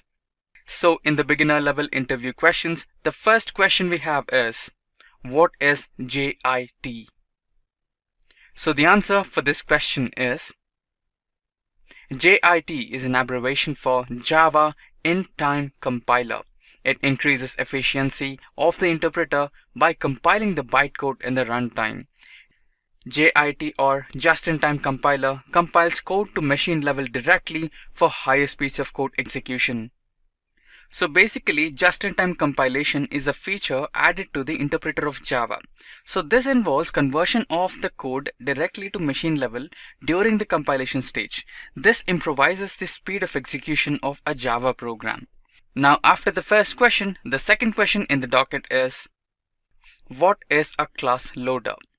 Now let's discuss the answer for this particular question. So basically, class loader is the first file to load when you execute any Java program. So the Java class loader is the integrated part of Java virtual machine. So the functionality of class loader is to load the class to the Java virtual machine while it is demanded to execute a class. Java has Bootstrap extension and application type of class loaders. So the third question in the docket is, what are the memory allocations available in Java? So the answer for this particular question is, Java provides multiple types of memory allocations. But the 5 major types of memory allocations which are most frequently used are class memory, heap memory, stack memory, program counter memory, native method stack memory. So the next question in the list is, will the program run if I write static public void main? So basically we write public static void main, but in case, imagine if I write the program as static public void main, will the program execute properly? So the answer for this question is yes, because Java does not follow any specific rule for the order of specifiers you place in your program. So when you execute the program with such pattern in your specifiers, then the program will compile successfully. Also, it will run successfully. So the next question we have is, what is the default value stored in local variables? So in C programming language, when you declare a local variable or a global variable or any type of variable, then the first value which is stored inside that variable will be a garbage value, unless you initialize the variable with a personalized value. For example, if you declare a variable I equal to 0, then you are storing a value in that variable I, that is 0. If you just declare it as int I, then the value stored inside that I variable will be a garbage value. So similarly, when you declare some kind of local variable in Java, then what will be the default value stored inside it? So the answer for this question is neither the local variables or the global variables or any primitives or any object references do not have any kind of default value stored in them. So followed by the fifth question, we have the sixth question. So what would be the output of the following code segment is the sixth question. So this might happen sometimes. So basically what happens is your interviewer will throw a question at you which has a code segment. So all you need to do is decode that code in your mind and provide the output. So this would be the code that we will be dealing with. So you can see our question has two printf statements. The first one has 100 plus 100 plus a string which is Simplilearn, and in the second printf statement we have a string that is e-learning company plus 100 plus 100. So what will be the output of these two printf statements? So the answer for this question is really simple. So we'll be having 200 Simplilearn as the first output and e-learning company 100 as the second output. Why? Let's check out the code segment once again. So when you see the code segment once again, so the first printf statement has 100 plus Simplilearn. So JVM here understands 100 as an integer value and the plus symbol as an addition operator here. So followed by the addition operator, we have another integer value. So what JVM does is it adds the two numbers 100 plus 100. So followed by that we have another plus symbol here. So followed by the plus symbol we have a string value. So here the JVM considers the plus symbol as a concatenating operator but not as an addition operator. So that's why the first two numbers got added and the result was 200 and the next two values were concatenated. So it became as 200 Simplilearn. Similarly, in the second printf statement, the JVM encountered with a string value. So it considered the plus symbol as a concatenating operator. Similarly, it happened with the second plus symbol as well. So that's the reason we had e-learning 100 as the second output. Now followed by the sixth question, we have the seventh question. What is an association? So the answer for this question is an association can be defined as a relationship that has no ownership over the other. So to understand this definition, we can consider a simple example. Consider a person associated with multiple banks. So consider person X who has got accounts in bank A, bank B and bank C. And similarly, a bank is associated with person X. That is, a bank A, bank B and bank C are associated with the person X. But no one has ownership over the other. A person X who is an account holder with all the three banks, that is A, B and C, does not possess any kind of ownership over the three banks. Similarly, banks A, B and C who has the customer, which is the person X, but the banks do not possess any kind of ownership over the customer. So the relationship between the person X and the banks ABC can be considered as an association. Now followed by the seventh question, we have the next question, that is the eighth question. Define copy constructor in Java. So the answer for this question is as follows. A copy constructor in Java is a constructor that initializes an object through another object of the same class. A copy constructor in Java is really helpful because when you want to copy a complex object that has several fields, or when we want to make a deep copy of an existing object, then the copy constructor is the one which will help you out in this situation. So followed by the eighth question, we have the ninth question. What is a marker interface? So the answer for this question is an empty interface in Java is referred as a marker interface. Serializable and clonable are some of the popular examples of marker interface. So basically a marker interface is just another interface, but normally in interface we provide some signatures. So these signatures belong to particular methods. So In normal interface, we just have method signatures, but not the complete implementation, or at least we'll be having some variables. But in a marker interface, we do not have any kind of data manipulating method signatures, any data members, nothing. They have special functionality unlike a normal interface. So followed by the 9th question, we have the 10th question. What is object cloning? I guess the word object cloning is completely self-explanatory, yet the answer for this question is, it is an ability to recreate an object completely similar to the existing object. This process is known as object cloning in Java.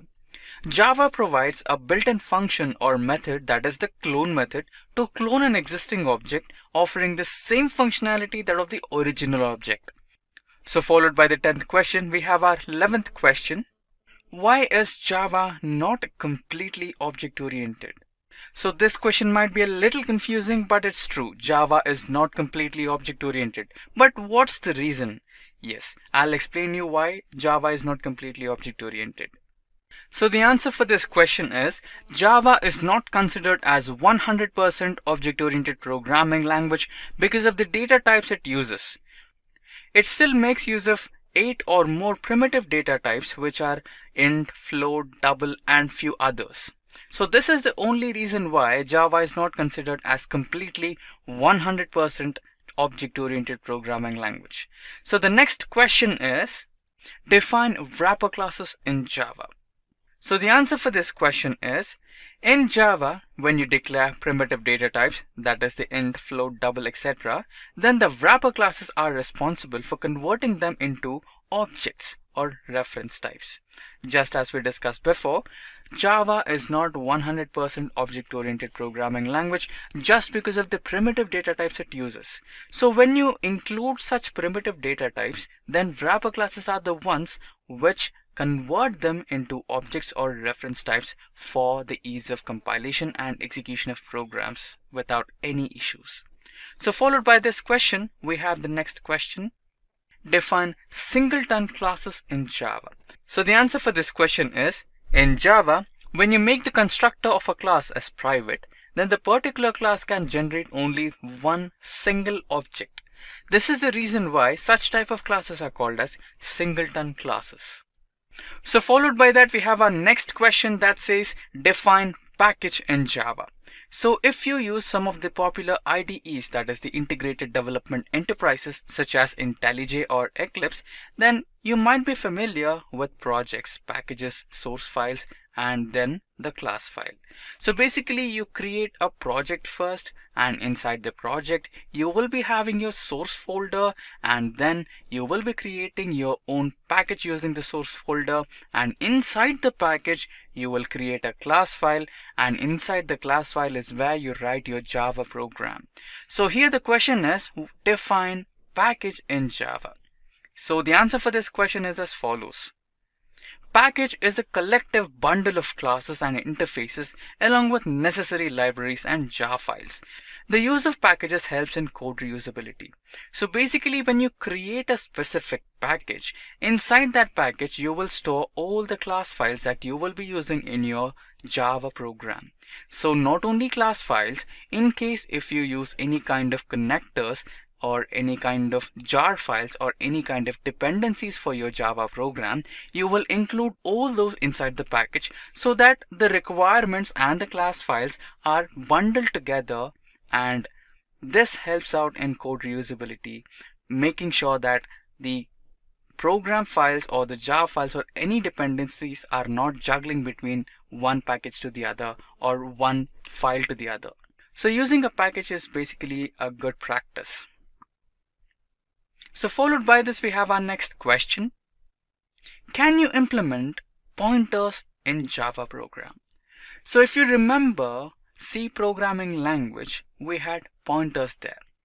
So we use pointers to directly access the memory.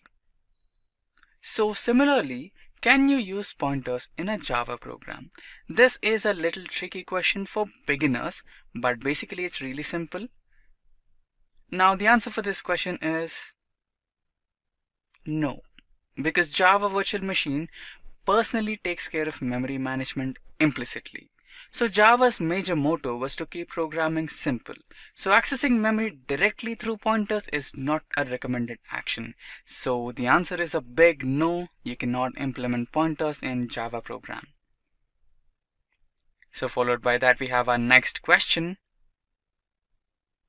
Differentiate between instance and local variables. So the answer for this question is really simple. Instance variables are declared inside a class and the scope is limited to only a specific object inside which an instance variable is created. So followed by the instance variable, we have the local variable. So the local variable can be anywhere inside a method or a specific block of code. Also, the scope is limited to the block of code where the variable, that is the local variable, is declared. Now followed by the 16th question, we have our next question. Explain Java string pool. So the answer for this question is a collection of strings in Java's heap memory is referred as Java's string pool. So for example, you wanted to create a new string. Consider your name. So your name might be some XYZ. So if you wanted to create XYZ string, then you provide that particular code to your JVM. So what does JVM do? It will not directly create that particular string. First, it will search for the XYZ string in your string pool. If that is already existing in your string pool, then it will provide a reference to that particular string. In case if XYZ is not there, then the JVM will create a new string, that is the XYZ string. So followed by this we have our next question, that is, what is an exception? So the answer for this question is, an exception in Java is considered as an unexpected event that can disrupt the normal flow of the program.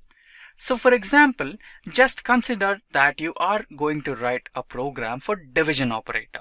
So after you finish your program, your evaluator might want to test your code to the extreme levels. So instead of providing a proper number, imagine that your evaluator is providing a wrong input, such as special symbols, sometimes 0 or any other sort of input. So if this kind of input is provided to your program, then your program might crash. So you can avoid this kind of crash by using exception handling. So basically you can use try and catch blocks. So you can embed your code inside the try block and say to your program that if any kind of wrong input such as special symbol or 0 is provided by the evaluator, then send a message saying wrong input or divide by 0 exception. So this kind of approach will provide an output, but this kind of approach will avoid your program from crashing. So this is how exceptions are handled in real time. So followed by this, we have our next question. What is final keyword in Java? So the answer for this question is, the term final is a predefined word in Java that is used while declaring values to variables. When a value is declared using the final keyword, then that particular value of that particular variable will remain constant throughout the execution of program. So sometimes if you include a normal variable and provide an operation on that particular variable, then the value of that particular variable will change after the execution of program. But when you declare the same variable using final keyword, then no number of operations or any kind of manipulations applied onto that variable will not change the value of that particular variable. So that's the speciality of final keyword in Java. So followed by that, we'll dive into the next question, that is, what happens when the main method is not declared as static? So the answer for this question is, when the main method is not declared as static, then the program may be compiled perfectly but ends up with a serious ambiguity and throws a runtime error that says no such method error. So when you basically declare a main method, don't forget to specify the static keyword. So with this, we finish the beginners segment of questions. Followed by the beginners segment, we have the next segment, that is the intermediate level segment. So the first question in the intermediate level is, what is JDK and mention the variants of JDK. So the answer for this question is, so JDK is basically an abbreviation for Java Development Kit. This is a combined package of JRE, that is the Java Runtime Environment, and developer tools used for designing Java applications and applets. Oracle has the following variants for Java Development Kit. So the first one is the JDK Standard Edition, which is normally used by beginners and intermediate developers. Next, after the JDK Standard Edition, we have the Java Development Kit for Enterprise. So this particular Enterprise Edition is used by professional Java developers for developing Java-based applications and frameworks. Now the last one is the Java Development Kit Micro Edition. Now followed by 21st question, we will dive into the next question that says, brief access specifiers and types of access specifiers in Java. So the answer for this question is as follows. Basically, access specifiers are predefined keywords used to help a Java virtual machine to understand the scope of a particular data member or data manipulating method within a class or outside the class. So in Java, we have 4 types of access specifiers. The first one is public access specifier. So when you declare a data member or a data manipulating method as public, then that particular data member or method can be accessible by any class or object throughout the package. Followed by that, we have the private access specifier. So unlike the public access specifier, when you provide the private access specifier, then the accessibility of that particular private data member or the data manipulating method will be provided to specific classes and specific objects only. And finally, we have the protected access specifier. So the protected access specifier is a bit more secure than the private access specifier. So the access for this particular protected data member or protected data manipulating method could be a little more difficult to access unless you are going to implement everything which is present in that particular package. So basically, if you are trying to access the protected data member or protected data manipulating method of a different package, then you need to first import the package into your existing package. So that's how the protected access specifier works practically. So finally, after the major 3 access specifiers, we have the default access specifier. So default access specifier will be provided by the Java virtual machine. So in case if you declare a variable or a data manipulating method without using any specific access specifiers that are public, private and protected, then JVM implicitly considers the default access specifier. So there is no much of a difference between the public access specifier and the default access specifier. Both have the same functionality and accessibility. So followed by this question, we enter into the next question, that is, can a constructor return a value? So the answer for this question is as follows. Yes, a constructor can return a value. It basically returns the current instance of a class implicitly. You cannot make a constructor return a value explicitly, but automatically it returns the instance of a class. So the next question is, explain this keyword in Java. So in Java, we do have a keyword which is called as this. So what does the keyword this mean in Java is the question. So the answer for this question is, the term this is a special keyword designated as a reference variable. So the term this keyword is used to refer to the current class properties like data manipulating method, instance, data member, and constructors. So followed by the 24th question, we have our next question that says, explain super keyword in Java. So the answer for this question is as follows. The term super is a special keyword designated as a reference variable. So similar to this keyword, even super keyword acts as a reference variable. But the difference is super keyword is used to refer to the immediate parent class object. So followed by the 25th question, we have our next question, that is, explain method overloading in Java. So basically method overloading and method overriding etc. are the concepts of polymorphism. So now let's have a correct answer here.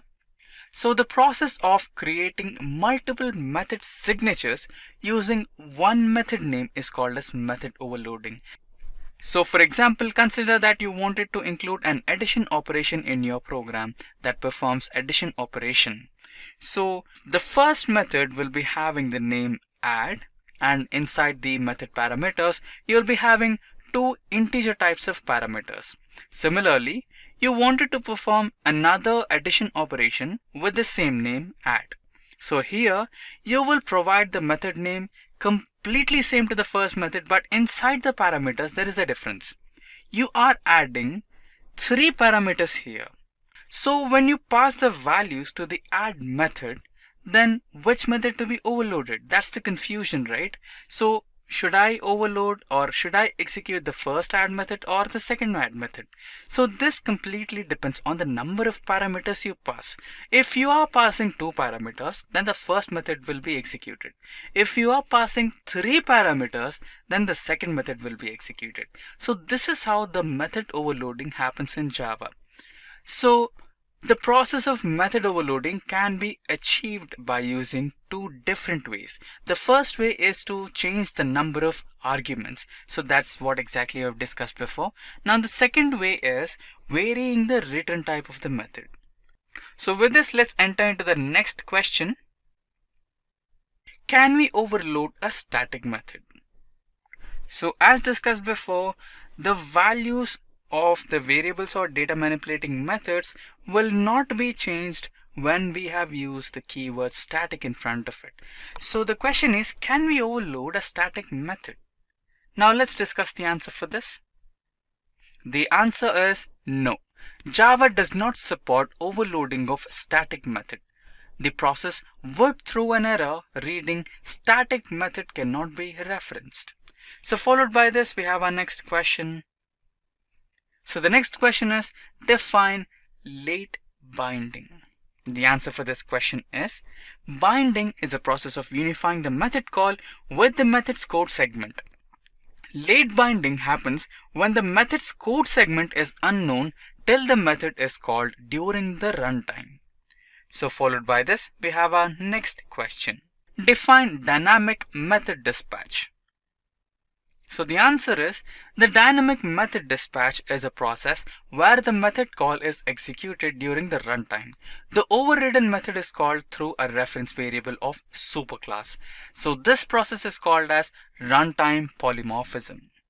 Now we have our next question. Why is delete function faster in linked list than an array? So basically, linked list and array are the Java collections, or in other words, it's also considered as data structure. So to answer this question, you need to understand the analogy of linked list and array. So basically, an array is a complete memory block of consecutive memory locations.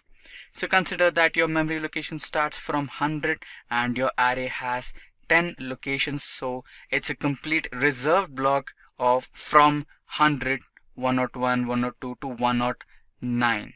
So you have 10 memory blocks. So in case if you wanted to add a number or delete a number, then you had to make changes to the complete memory block. But when you come into linked list, you have the memory blocks used from the memory heap. So basically what you do here is you basically connect the nodes through addresses. So in case if you wanted to eliminate a number, then what you do is just to manipulate the addresses. So the address of the consecutive node will be changed. So that's the only change what you make. So now this is the reason why the delete function or any kind of manipulation function is faster in linked list compared to array. So now let's have a brief answer on this. Delete function is faster in linked list as the user needs to make a minor update to the pointer value so that the node can point to the next successor in the list. Now followed by this, we have our next question. Give a briefing on the life cycle of a thread. So the life cycle of a thread includes 5 stages, which are as mentioned below. Newly born state, runnable state, that is, it provides the JVM with a feedback that I'm ready to run now, followed by that the running stage where the thread is actually running, followed by that the block stage. So basically the thread will be blocked for some reasons, for some intermediate output or something, if the thread is waiting for an input from another source or something similar. So that's where the blocked state comes to existence. And finally the dead state. Once after everything is processed, the thread is eliminated by JVM. Now followed by this we have our next question that says, explain the differences between the operators provided here. So the operators might look similar, but they are different. Now let's understand about these operators in a much better way through the answer. So the answer for this question is, although they look similar, but there's a huge difference between them. So the first operator, which looks like two greater than symbols, perform the operation of right shifting. So when you provide a binary number or binary value, then the bits will be shifted towards the right. And the second symbol or the second operator, which is having 3 greater than symbols, is used to shift out the 0 filled bits. So this is the functionality of these two operators. Now followed by that, let's have the 33rd question. Brief the life cycle of an applet. So the answer for this question is, the life cycle of an applet basically involves the following stages. The first stage is the initialization stage, next is the start stage, third is the stop stage, fourth is destroy, and finally we have paint. Now the next question is, why are generics used in Java? So the answer for this question is, compile time type safety is provided by using generics in Java. So this approach allows the users to catch unnecessary invalid inputs at the time of compilation. Generic methods and classes help programmers to specify a single method declaration, a set of related methods, or with a single class declaration, a set of related types. So followed by this, we have our next question. Explain externalizable interface. So the answer for this question is, the externalizable interface helps with the control over the process of serialization. The externalization interface incorporates read external and write external methods. So we have listened to a new term here, which is serialization. So what exactly is serialization?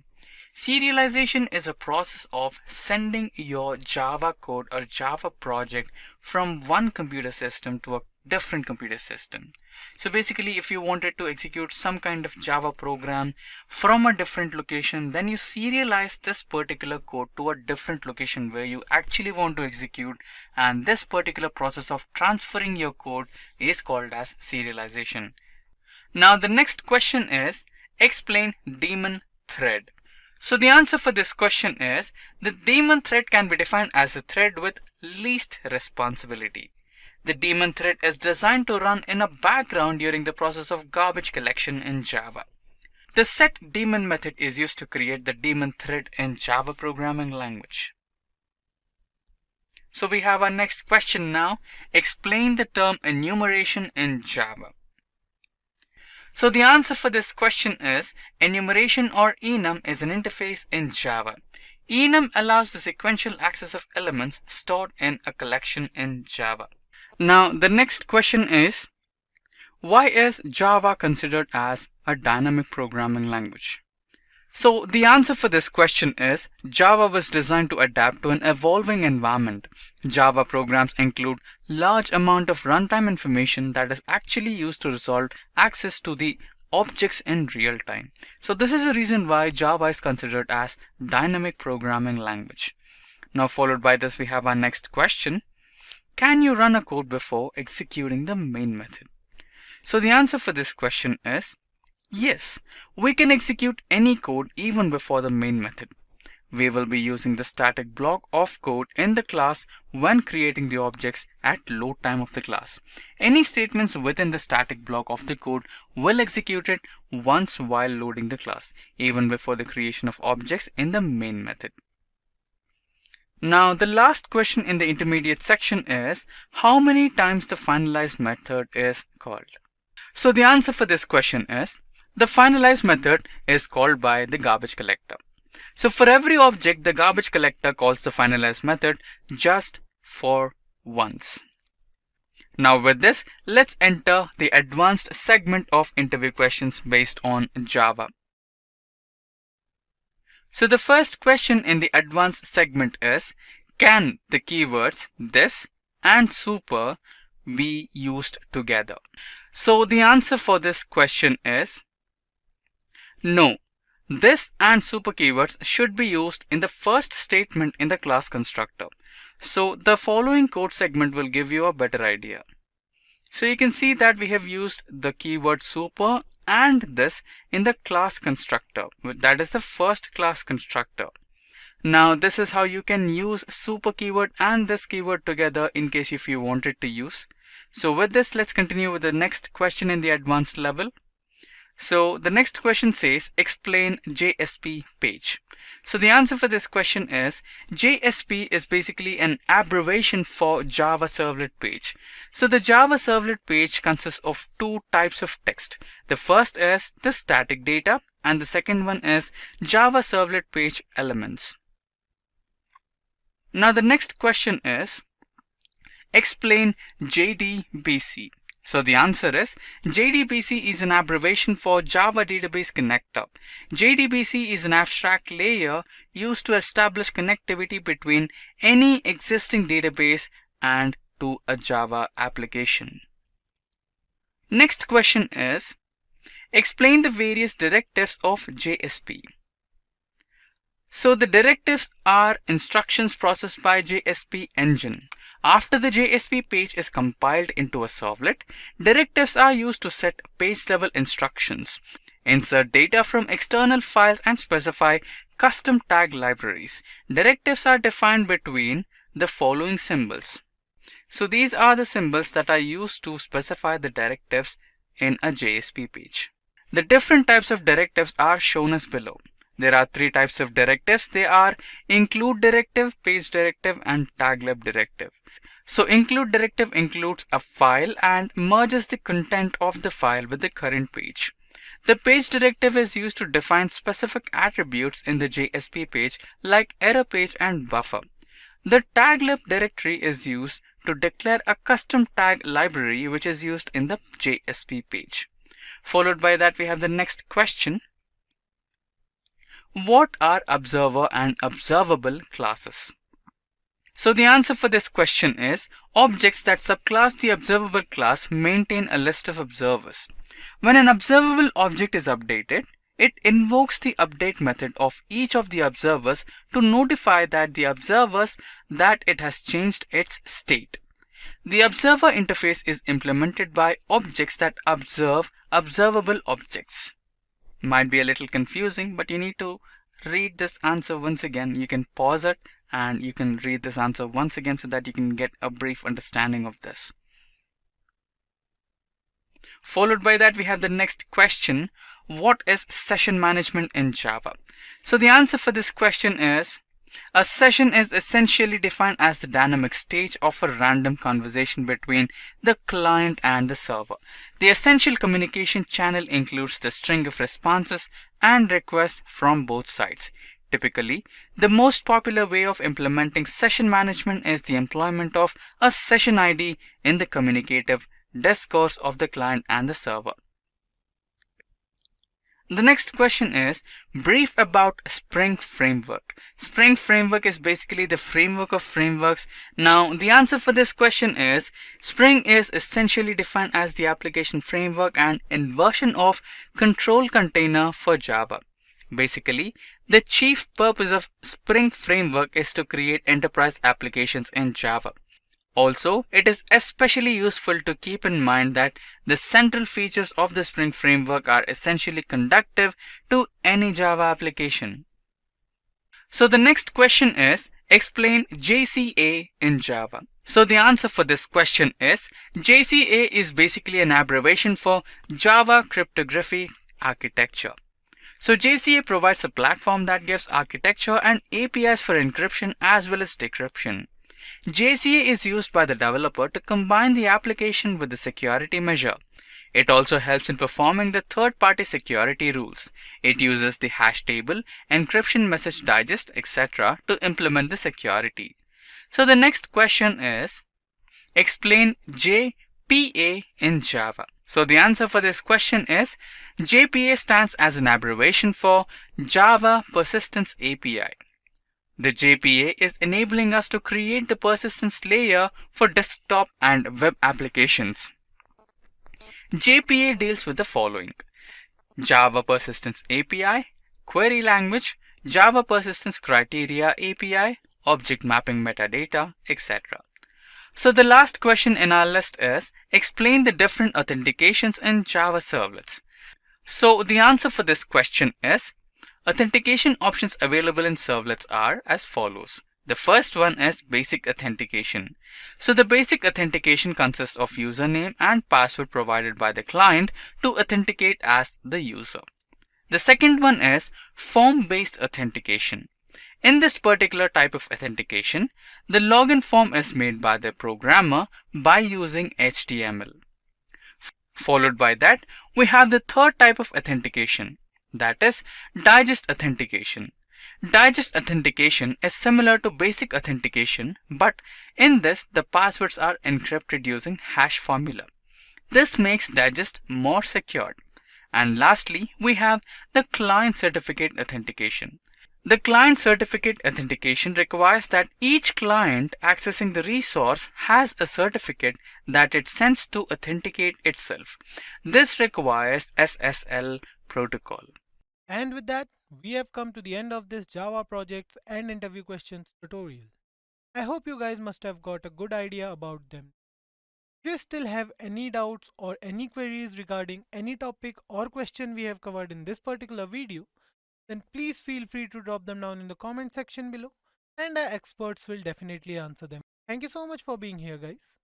We'll see you next time. Until then, keep coding and stay tuned to SimpliCode. Thank you.